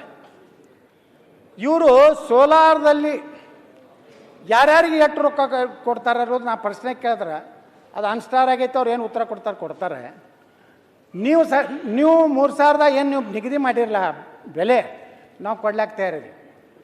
ಆದರೆ ನಮ್ಮ ಕರೆಂಟನ್ನು KJ ಜಾರ್ಜ್ ಅವ್ರಿಗೆ ಮನವಿ ಮಾಡ್ತೀನಿ, 20 ವರ್ಷವರೆಗೆ ಕರ್ನಾಟಕದ ನೀವು ವಿದ್ಯುತ್ ಶಕ್ತಿ ಮಂತ್ರಿಗಳಾಗಿ ಕನಿಷ್ಠ 10 ವರ್ಷವೇ ನಮ್ದು 6 ರೂಪಾಯಿದಂಗೆ ತೊಗೋತೀನಿ ಅನ್ನೋವಂಥದ್ದು ಮಾಡಿ ಸರಿಯಾಗಿ ನೀವು ಪೇಮೆಂಟ್ ಕೊಟ್ಟರೆ, ನಮಗೆ ಪೇಮೆಂಟ್ ಬೇಕಾಗಿಲ್ಲ. ಸನ್ಮಾನ್ಯ ಮಂತ್ರಿಗಳೇ, ಡೈರೆಕ್ಟ್ ರೈತರ ಅಕೌಂಟಿಗೆ ಹಾಕಿಬಿಡ್ರಿ. ನಮ್ದು ಎಷ್ಟು ನಾವು ನಿಮ್ಗೆ ಕಳಿಸ್ತೀವಿ, ರೈತರ ಅಕೌಂಟಿಗೆ ಹಾಕಿರಿ. ನೀವು 6 ರೂಪಾಯಿ ಕೊಟ್ಟರೆ 60 ಪೈಸಾ ಏನು ಪ್ರತಿ ಯೂನಿಟಿಗೆ ನೀವು ಏನು ಚಾರ್ಜ್ ಮಾಡ್ಲಾಕತ್ತೀರಲ್ಲ, ಅದನ್ನು ನೀವು ವಾಪಸ್ ನೋಡಿರಿ. ಕೈಗಾರಿಕೆಗಳು ಯಾರ್ಯಾರಿಗೂ ಎಲ್ಲಿ ಹೋಗ್ತೀರಿ ಫುಲ್ ಡ್ರೆಸ್ ಹಾಕ್ಕೊಂಡು ಅದೆಲ್ಲ ತಂಡ್ಯಾಗ ಹೋಗಿ ಯಾವ್ದು ಹೆಸರದು ಎಂದೂ ಸೂಟು ಬುಟ್ಟು ಹಾಕೊಳ್ಳಾರ್ದು ಎಲ್ಲ ಮುಖ್ಯಮಂತ್ರಿನ ಹಿಂಗೆ ಹಾಕ್ಕೊಂಡು ಇವರು ಹಿಂಗೆ ಕೈಗಾರಿಕಾ ಮಂತ್ರಿ ಹಾಕ್ಕೊಂಡು ಅಲ್ಲಿ ಹೋಗಿ ಕೈ ಮುಗಿದು ನಮ್ಮಲ್ಲಿ ಇನ್ವೆಸ್ಟ್ಮೆಂಟ್ ಮಾಡಿರಿ ನೀವು ಬುಂದೇವಂತರು ಅಂತೇಳಿ ಅಲ್ಲಿ ಕೈಕಾಲು ಹಿಡಿದು ಬರ್ತೀರಿ. ಇಲ್ಲಿ ಏನಾಗ್ಯದ ಅಂದ್ರೆ ಸಕ್ಕರೆ ಕಾರ್ಖಾನೆ ಮಾಡೋರು ಯಾರು? ರಾಜಕಾರಣಿಗಳೇ ಯಾಕೆ ಮಾಡ್ತಾರೆ? ಇವ್ರು ಹೆಂಗೆ ತುಂಬ್ತಾರೆ ಅಂದರೆ ಈ ಲೀಡ್ರುಗಳು ಲೂಟಿ ಮಾಡಲಿಕ್ಕೆ ಇವರು ಕಟ್ತಾರತ್ತೆ. ಸಕ್ಕರೆ ಕಾರ್ಖಾನೆ ಟಾಟಾ ಕಟ್ಟಲಿಲ್ಲ, ಸಕ್ಕರೆ ಕಾರ್ಖಾನೆ ಬಿರ್ಲಾ ಕಟ್ಟಲಿಲ್ಲ, ಓಕೆ, ಸಕ್ಕರೆ ಕಾರ್ಖಾನೆಗೇನು ಹೊಸ ಒಂದು ಗಿರಾಕಿ ಬಂದಿಲ್ಲ, ಅಡಾನಿ ಕಟ್ಟಲಿಲ್ಲ. ಅದು ಕಟ್ಟದಂಥವ್ರು ಯಾರು ಅಂದರೆ ಈ ಮಣ್ಣಿನಲ್ಲಿ ಹುಟ್ಟಿದಂಥ MLA ಆಗಿರ್ಬೋದು, MP ಆಗಿರ್ಬೋದು, ಆ ಭಾಗದ ರೈತರ ಕಷ್ಟಕ್ಕಾಗಿ ಸಕ್ಕರೆ ಕಾರ್ಖಾನೆ ಕಟ್ಟಿದ್ದಾರೆ ಹೊರತು ಯಾರೂ ಲೂಟಿ ಮಾಡೋರು ಮಾಡಿರ್ಬೋದು. ತನಿಖೆ ಮಾಡಿರಿ, ಒಳಗೆ ಹಾಕ್ರಿ. ಅವರು ಹಂಗೆ ಲೂಟಿ ಮಾಡ್ಯಾರಲ್ಲ, ಬರೀ ಹೇಳಬೇಡ್ರಿ. ಬರೀ ಭಾಷಣದಾಗ ಸಕ್ಕರೆ ಕಾರ್ಖಾನೆ ಮಾಲೀಕರು ಹಗಲು ದೊಡ್ಡ ಹೌದು ಯಾಕೆ ಹಾಕಲಿಲ್ಲಪ್ಪ, ಯಾಕೆ ಅವ್ರ ಮ್ಯಾಗ 64 ಎನ್ಕ್ವೈರಿ ಮಾಡಲಿಲ್ಲ, ಯಾಕೆ ಸಹಕಾರಿ ಸಕ್ಕರೆ ಕಾರ್ಖಾನೆಗಳು ಇಲ್ಲಿ ಬಂದದು? ಇಲ್ಲೇ ಯಾವುದು ಮಲಪ್ರಭಾ ಸಕ್ಕರೆ ಕಾರ್ಖಾನೆ ಇದೆ. ಇಲ್ಲಿ ಇವ್ರದ್ದು ನಮ್ಮದು ಇಲ್ಲೊಬ್ರು ಕೂತಾರೆ ಚೇರ್ಮನ್ರು ಕಿತ್ತೂರು, ಇವ್ರದ್ದು ಒಂದು ಸಕ್ಕರೆ ಕಾರ್ಖಾನೆ.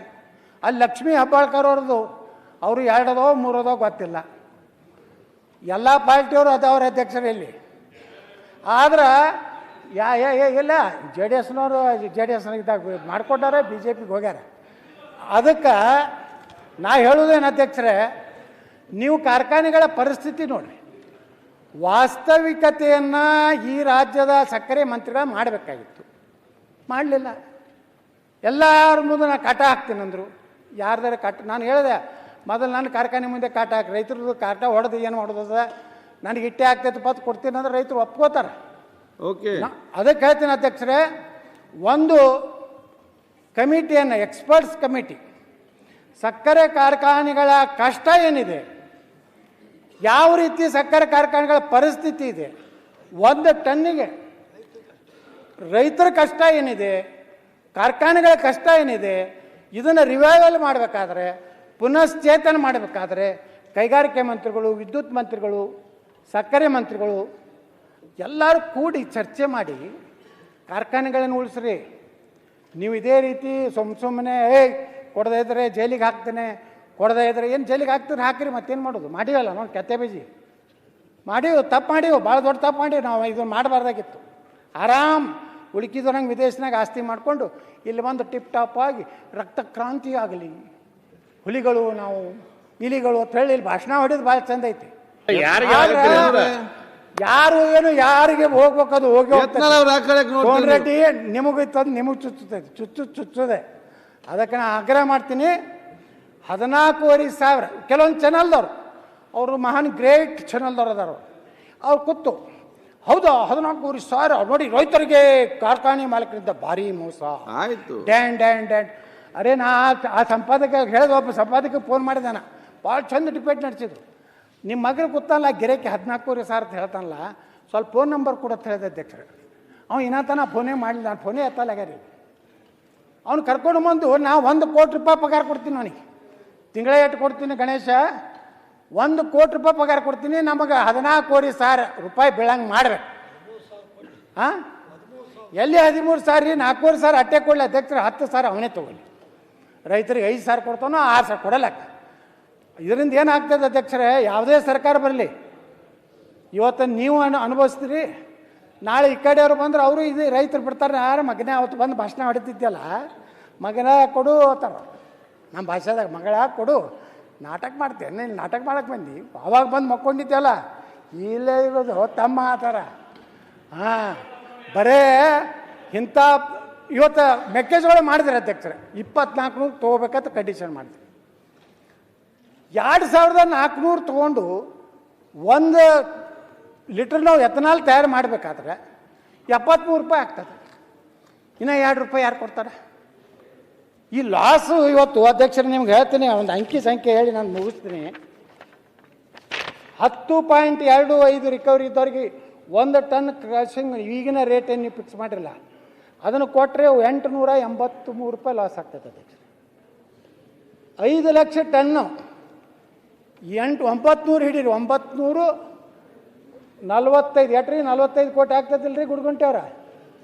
ಹಾಂ ಅಧ್ಯಕ್ಷರೇ, ಇದು ರಿಕವರಿ 10.75 ಇದ್ದರೆ 745 ರೂಪಾಯಿ ಲಾಸ್ ಇದು ಅಧ್ಯಕ್ಷರೇ. ಬಡ್ಡಿ ತುಂಬುವುದಾಗೋದಿಲ್ಲ. ಇನ್ನು ಮುಂದೆ ನಾವು ಎಲ್ಲಿದ್ದು ತಂದದಕ್ಕೆ ಹಾಕೋದು? ಯಾರೂ ಸಾಲ ಕೊಡೋದಿಲ್ಲ ಅಧ್ಯಕ್ಷರೇ. ಇವತ್ತು ಸಕ್ಕರೆ ಕಾರ್ಖಾನೆ ಅಂದರೆ ಯಾರೂ ಸಾಲ ಕೊಡೋದಿಲ್ಲ. ಈ ರಾಜ್ಯದಾಗ ಏನಾರೇ ರೈತರ ಪರವಾಗಿ ಸಕ್ಕರೆ ಕಾರ್ಖಾನೆ ಒಳಗಾಗಿದ್ದು ಅದು ಸಹಕಾರಿ ಕ್ಷೇತ್ರದಿಂದ ಅಂತೇಳಿ ನಾನು ಭಾಳ ಹೆಮ್ಮೆಯಿಂದ ಅವ್ರು ಹೇಳಕ್ಕೆ ಬಯಸ್ತಾ ಇದ್ದೀನಿ. ಸಹಕಾರಿ ಕ್ಷೇತ್ರ ಇರದೇ ಇದ್ದರೆ ಸಕ್ಕರೆ ಕಾರ್ಖಾನೆಗಳೇ ಆಗ್ತಿರ್ಲಿಲ್ಲ ಅಧ್ಯಕ್ಷರೇ. ಇವತ್ತು ರೈತರು ಪಾಪ ಅವ್ರಿಗೆ ಮುಗ್ಧದಾರೆ, ಅವ್ರಿಗೆ ತಲೆ ಕೆಡಿಸ್ತಾರೆ. ನನಗೂ ಹೇಳಿದ್ರು, ಬರ್ರಿ ನೀವು ಎಲ್ಲಿ ಅದು ಯಾವುದು ಗುರ್ಲಾಪುರ ಕ್ರಾಸಿಗೆ ಬರ್ರಿ ಅಂತ. ನಾ ಬಂದು ಏನು ಬೋಗಸ್ ಭಾಷಣ ಮಾಡಲಿ ಅಲ್ಲಿ? ಏನು ಹೇಳಿ, ನಾನೇ ಒಬ್ಬ ಸಕ್ಕರೆ ಕಾರ್ಖಾನೆ ಒಬ್ಬ ಅಧ್ಯಕ್ಷ. ಇವರು ಮೀಡಿಯಾದವ್ರು ಹೆಂಗೆ ಹೊಡಿತಾರೆ ಗುರ್ತೇನೆ ಅಧ್ಯಕ್ಷ. ಸಕ್ಕರೆ ಕಾರ್ಖಾನೆ ಮಾಲೀಕರ, ನಾವು ಮಾಲೀಕರಲ್ಲ ಅಧ್ಯಕ್ಷರೇ. ಆಯ್ತು, ನಾವು ಸಹಕಾರಿ ಅಧ್ಯಕ್ಷರಟ್ಟೆ. ಇವತ್ತು ನಾ ಇರ್ತೀನಿ, ನಾಳೆ ಮತ್ತೊಬ್ಬ ಇರ್ತಾನೆ.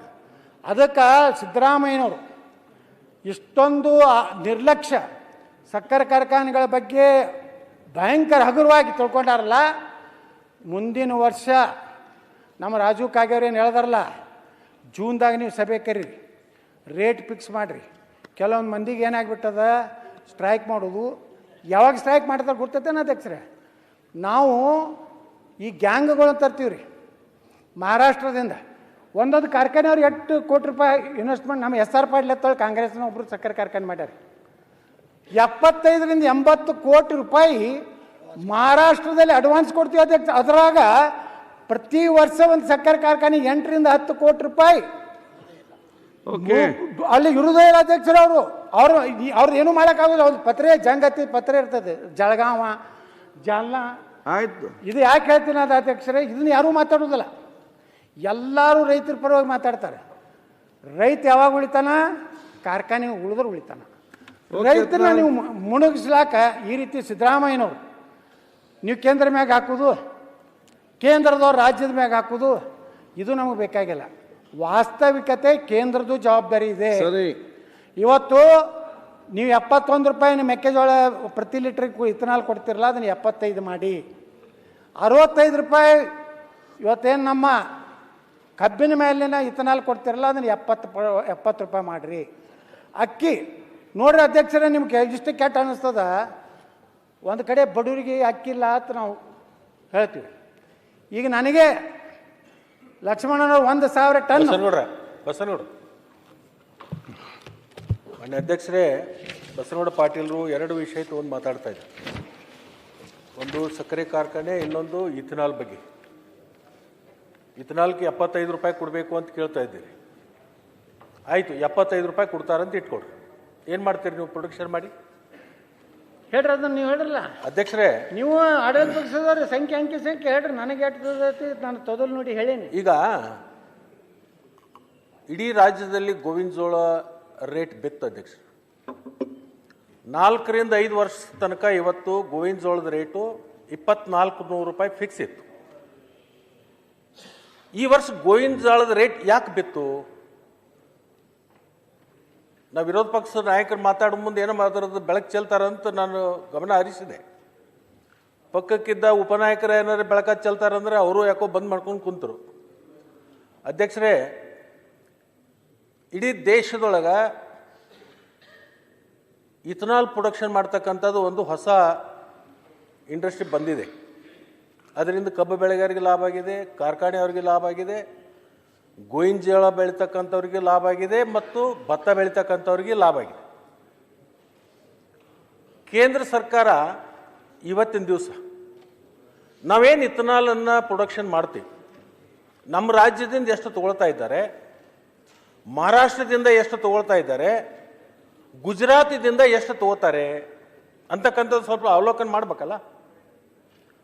ಗುಜರಾತದಲ್ಲಿ ಪ್ರೊಡಕ್ಷನ್ ಆಗಿರ್ತಕ್ಕಂಥದ್ದು 100% ತಗೋತಾರೆ. ಮಹಾರಾಷ್ಟ್ರದಲ್ಲಿ ಪ್ರೊಡಕ್ಷನ್ ಆಗಿರ್ತಕ್ಕಂಥದ್ದು 60% ತಗೋತಾರೆ. ಕರ್ನಾಟಕದಲ್ಲಿ ಪ್ರೊಡಕ್ಷನ್ ಆಗಿರ್ತಕ್ಕಂಥದ್ದು 30% ತಗೋತಾರೆ. ಗೋವಿನ ಜೋಳದ ರೇಟ್ ಯಾಕೆ ಬಿತ್ತು ಅಂದರೆ, ನಾನು 1 ಕೋಟಿ ಲೀಟರ್ನ ಉತ್ಪಾದನೆ ಮಾಡ್ತಕ್ಕಂಥವನು ನಾನೇನು ಮಾಡ್ತಾ ಇದ್ದೇನೆ ಅಂದರೆ ಅದನ್ನು 30 ಲಕ್ಷಕ್ಕೆ ನಾವು ರಿಸ್ಟ್ರಿಕ್ಟ್ ಮಾಡಬೇಕಾಗಿದೆ. ಹೆಚ್ಚಿನ ಗೋವಿನ ತಗೊಳ್ಳೋದು ಖರೀದಿ ಮಾಡ್ಲಿಕ್ಕೆ ಆಗಲ್ಲ. ಅದರಿಂದ ಭಾಳ ದೊಡ್ಡ ಪ್ರಮಾಣದಲ್ಲಿ ಗೋವಿನ ಜೋಳ ಇವತ್ತು ಬೆಳೆದಿದೆ. ಅದರ ಜೊತೆಗೆ ಏನು ಗ್ರೇನ್ ಬೇಸ್ ಇಂಡಸ್ಟ್ರಿಗಳದಾವ, ಇಥನಾಲ್ ಫ್ಯಾಕ್ಟ್ರಿಗಳು, ಅವ್ರಿಗೆಲ್ಲರಿಗೆ 30% ಕೊಟ್ಟಿರೋದ್ರಿಂದ, ಅವ್ರ ಖರೀದಿ ಕೇಂದ್ರನ ಬಂದ್ ಮಾಡಿದ್ರಿಂದ, ರೈತರ ಹತ್ರ ಬಫರ್ ಸ್ಟಾಕ್ ಉಳಿದ್ರಿಂದ ಮಾರ್ಕೆಟ್ರಲ್ಲಿ ರೇಟ್ ಬಿದ್ದಿದೆ ಅಂತಕ್ಕಂಥದ್ದನ್ನು ಕೂಡ ನಾನು ಆ ಕಡೆ ಇರ್ತಕ್ಕಂಥ ನಮ್ಮ ಸ್ನೇಹಿತರಿಗೂ ಸ್ವಲ್ಪ ಮಾಹಿತಿ ಕೊಡಲಿಕ್ಕೆ ಬಯಸ್ತೀನಿ. ಓಕೆ, ಅಧ್ಯಕ್ಷರೇ, ಆಯ್ತು. ಪರಿಸ್ಥಿತಿ ಇಲ್ಲ ಅಧ್ಯಕ್ಷ, ದಯವಿಟ್ಟು ಒಂದೊಂದು 2-3 ಮಿನಿಟ್. ಪರಿಸ್ಥಿತಿ ಕಾರ್ಖಾನೆಗಳು ಭಾಳ ಈ ಅವ್ರು ಹೇಳಿದ್ರಲ್ಲ ಗ್ರೇನ್ ಬೇಸ್ಡು, ನೀವು ರೈತರಿಗೆ ಒಳ್ಳೆ ಬೆಲೆ ಕೊಡ್ಬೇಕಂದ್ರೆ ಈಗ ನಾ 12 ಕೋಟಿ ಲೀಟ್ರು ಒಂದು ವರ್ಷದಲ್ಲಿ ನಾನು ಇಥನಾಲ್ ತಯಾರು ಮಾಡ್ತೀನಿ. ಯಾಕಂದರೆ ಪ್ರತಿ ದಿವಸ ನನ್ನ ಸಕ್ಕರೆ ಕಾರ್ಖಾನೆಯಲ್ಲಿ 4.5 ಲಕ್ಷ ಲೀಟ್ರ್ ಇಥನಾಲ್ ತಯಾರಾಗ್ತದೆ. ನಾನು ಅಲ್ಲಿ ಸಕ್ಕರೆ ಇಲ್ಲ ಅಧ್ಯಕ್ಷರೇ, ಸಕ್ಕರೆ ಬೇಕಾದ್ರೆ ಮತ್ತೆ ಕಿರಾಣಿ ಅಂಗಡಿಗೆ ಹೋಗ್ಬೇಕು ನಾ. ಈಗ ನಂದು 12 ಕೋಟಿ ಒಳಗೆ ನೀವು ಬರೀ 3 ಕೋಟಿ ತೊಗೊಂಡ್ರೆ ನಾ ಉಳ್ಕಿದ್ದು ಏನು ಮಾಡಬೇಕು? ಅವಾಗ ನಾನು ಪರ್ಚೇಸ್ ಮಾಡೋದಿಲ್ಲ, ನಾ ಮಾರ್ಕೆಟಿಗೆ ಬರೋದಿಲ್ಲ, ರಿಸ್ಟ್ರಿಕ್ಟ್ ಆಗಿಬಿಡ್ತೀನಿ. ನಾನು 3 ಲಕ್ಷಕ್ಕೆ 3 ಲಕ್ಷ ಟನ್ನಕ್ಕೆ ಎಷ್ಟು ಕಬ್ಬು ಬೇಕು ಮೆಕ್ಕೆಜೋಳ ತೊಗೊಂಡು ಕೂತ್ಬಿಡ್ತೀನಿ. ನೀವು 2400 ಮಾಡಿದ್ರು ಎಲ್ಲಿ ಕೊಡೋರು? ನೀವು ಸರ್ಕಾರ ಎಕ್ಸೈಸ್ DC ಕಡೆಯಿಂದ ದಬಾವ್ ಹಾಕ್ತೀರಿ, ತಗೋಬೇಕು ಅಂತೇಳಿ. ಕೃಷಿ ಆಧಾರಿತವಾದಂಥ ಕಾರ್ಖಾನೆಗಳ ಮೇಲೆ ಇವ್ರು ದಬ್ಬಾಳಿಕೆ ಮಾಡ್ತಾರೆ. ಸಿಮೆಂಟ್ ಕಾರ್ಖಾನೆಗಳ ಮ್ಯಾಗೆ ದಬ್ಬಾಳಿಕೆ ಮಾಡ್ತೀರಾ? ಕೆಮಿಕಲ್ ಫ್ಯಾಕ್ಟ್ರಿಗಳ ಮ್ಯಾಗೆ ದಬ್ಬಾಳಿಕೆ ಮಾಡ್ತೀರಾ? ಬೇಕಾದಷ್ಟು ಪರಿಸರ ಸತ್ಯಾನಾಶ ಆಗಿರ್ತದೆ. ಆದರೆ ಇವು ಸಕ್ಕರೆ ಕಾರ್ಖಾನೆಗಳ ಪರಿಸ್ಥಿತಿ ಭಾಳ ಗಂಭೀರ ಇದೆ. ನಾನು ಮುಖ್ಯಮಂತ್ರಿಗೆ ಆಗ್ರಹ ಮಾಡ್ತೀನಿ, ಇದನ್ನು ಒಂದು ತಂಡ ನೇಮಿಸ್ರಿ, ಒಂದು ಎಕ್ಸ್ಪರ್ಟ್ ತಂಡ. ಎಷ್ಟು ವಾಸ್ತವಿಕವಾಗಿ ನಮಗೇನು 1 ರೂಪಾಯಿ ಅದರಿಂದ ಲಾಭ ಬೇಕಾಗಿಲ್ಲ, ನಾವು ಮಾಡಿದ್ದೇ ರೈತರ ಸಲುವಾಗಿ. ನಾವು 1 ರೂಪಾಯಿನೂ ಸಹ ಬೇಡ, ಅದರಿಂದ ತಿಂದು ನಾವು ಬದುಕುವಂಥದ್ದು ಕಾರ್ಖಾನೆ ಮಾಲೀಕರಿಗೆ ಬೇಕಾಗಿಲ್ಲ. ನಮಗೆ ಎಷ್ಟು ನಮ್ಮ ಕಾರ್ಖಾನೆ ಸೇಫ್ ಆಗ್ತದೆ, ಎಷ್ಟು ಹಣ ರೈತರಿಗೆ ಕೊಡ್ಲಿಕ್ಕೆ ಆಗದೇ ಇದ್ದರೆ ಉಳ್ಕಿದ್ದು ನೀವು ರೈತರಿಗೆ ಬೆಂಬಲವಾಗಿ ಅವ್ರಿಗೆ ಡೈರೆಕ್ಟ್ ಅವ್ರ ಅಕೌಂಟಿಗೆ ಹಾಕಿರಿ. ನೀವು ಮಾಡಿದಂಥ ನೀವು ಟೆನ್ಷನ್ ಮಾಡಿಕೊಂಡು ನಿಮಗೆ ಬಾಯಿಗೆ ಬಂದಾರ ಬೈದಾರ, ಅಲ್ಲಿ ಏನಾಗ್ಬಿಡ್ತದೆ ಅಧ್ಯಕ್ಷರ, ಕೂಡಿದವರು ಒಬ್ಬ ಮಂತ್ರಿಗಳು ಬಂದಾರ ಅಂದ್ರೆ ಗೌರವ ಕೊಡುವಂಥದ್ದು ಕೂಡ್ತಿರೋದಿಲ್ಲ, ಯಾವ್ಯಾವ ಕೂಡಿಬಿಟ್ಟಿರ್ತಾರೆ. ಈಗೇನಾಗ್ಬಿಟ್ಟದಂದ್ರೆ ನಾವು ಕಳ್ಳರಾಗಿಬಿಟ್ಟಿವಿ, ನಾವೊಬ್ರು ದರೋಡಿಕೋರಾಗಿವಿ. ಈ ಪುಕ್ಷಟಿ ಲೀಡರ್ಗಳು ಏನದಾರಲ್ಲ, ಹೋಗಿ ಪುಕ್ಷಟಿ ಭಾಷಣ ಮಾಡಕ್ಕೆ ಯಾವ ಪರ್ಮಿಷನ್? ಊರವರೆಗೆ ಹೋಗಿ ನೀವು ತೊಯ್ಕೊಳಕ್ಕೆ ಗೌಡಂದ ಅದಕ್ಕೆ ಪರ್ಮಿಷನ್ ಅಂತ ಹೊಡಿತಾರೆ. 3,500,000 ತಕ್ಷಣ ಕೊಡದೇ ಇದ್ರೆ ಹೋರಾಟ. ಎಲ್ಲಿ ಉಗ್ರ ಹೋರಾಟ ಮಾಡ್ತೀರಿ ಮಾಡ್ರಿ ನೀವು. ನಾ ಆಗ್ರಹ ಮಾಡ್ತೀನಿ ಮುಖ್ಯಮಂತ್ರಿಗಳಿಗೆ, ತಕ್ಷಣ ಎಲ್ಲ ಕಾರ್ಖಾನೆ ಮಾಲೀಕರನ್ನ ಕರೀರಿ. KJ ಜಾರ್ಜ್ ಅವ್ರು ಇರಬೇಕು, ನಮ್ಮ ಏನು ಸಕ್ಕರೆ ಮಂತ್ರಿ ಇರಬೇಕು, ಆಯಾ ಭಾಗದ ಜನಪ್ರತಿನಿಧಿಗಳನ್ನ ಕಾರ್ಖಾನೆ ಮಾಡ್ಯಾರ ಅವ್ರನ್ನೂ ಕರೀರಿ. ಕರೆದು ಅಧ್ಯಕ್ಷರೇ, ಇದಕ್ಕೆ ನೀವು ಪರಿಹಾರ ಮಾಡದೇ ಇದ್ದರೆ ಸಕ್ಕರೆ ಕಾರ್ಖಾನೆ, ಒಂದು ಸಕ್ಕರೆ ಕಾರ್ಖಾನೆಗಳು ಕರ್ನಾಟಕ ಬಂದಾದರೆ ಲಕ್ಷಾಂತರ ಕೋಟಿ ವ್ಯವಹಾರ ಬಂದಾಗ್ತದೆ. ಒಂದು ಪಂಚರ್ ಅಂಗಡಿ, ಕಿರಾಣಿ ಅಂಗಡಿ, ಬಂಗಾರ ಅಂಗಡಿ, ರೈತ ಅರ್ಬಿ ಅಂಗಡಿ, ಎಲ್ಲರೂ ಅದ್ರ ಮ್ಯಾಗ ಡಿಪೆಂಡ್ ಅದಾರ. ಅಧ್ಯಕ್ಷರೇ, ನಾ ಕೈ ಮುಗಿದು ಮುಖ್ಯಮಂತ್ರಿ ಅವ್ರಿಗೆ ಕೇಳ್ತೀನಿ,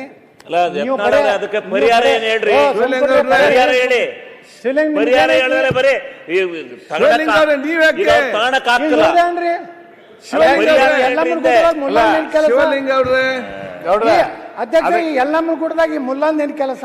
ಸುಮ್ಮನೆ ಬಾಯಿ ಹಾಕ್ತಾರೆ.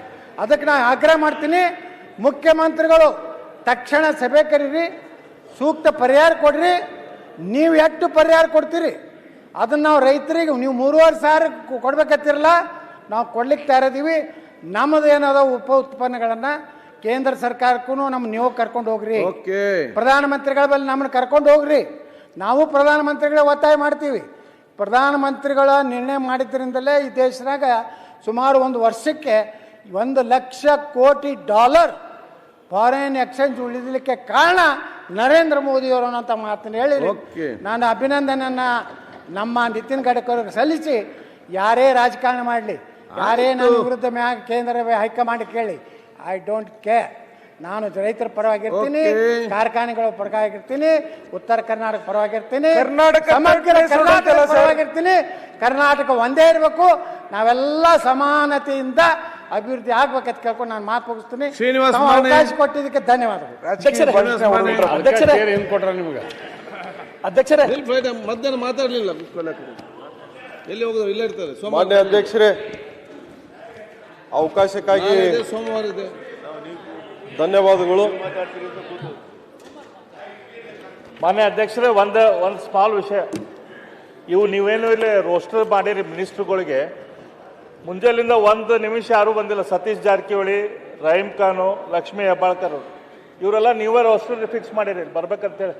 ಒಂದು 5 ನಿಮಿಷ ಬರ್ಬೇಕಲ್ಲ ಮಿನಿಸ್ಟ್ರುಗಳು. ಹೇಳ್ ಕಳ್ಸಿ ಮಾತಾಡೋದು. ನೋಡ್ರಿ ಮಿನಿಸ್ಟರ್ ಲಿಸ್ಟ್ ಪ್ರಕಾರ ಯಾರು. ಓಕೆ ಅಧ್ಯಕ್ಷರೇ, ಶ್ರೀನಿವಾಸ್ ಮಾನೆ. ಅವಕಾಶಕ್ಕಾಗಿ ಧನ್ಯವಾದಗಳು ಅಧ್ಯಕ್ಷರೇ. ಬಹಳಷ್ಟು ಹಿರಿಯರು ಸಂಸದಿಗಳು ಉತ್ತರ ಕರ್ನಾಟಕದ ಅಭಿವೃದ್ಧಿ ಬಗ್ಗೆ ಮಾತನಾಡಿದ್ದಾರೆ. ಬಹುಶಃ ಸಮಸ್ಯೆಗಳನ್ನು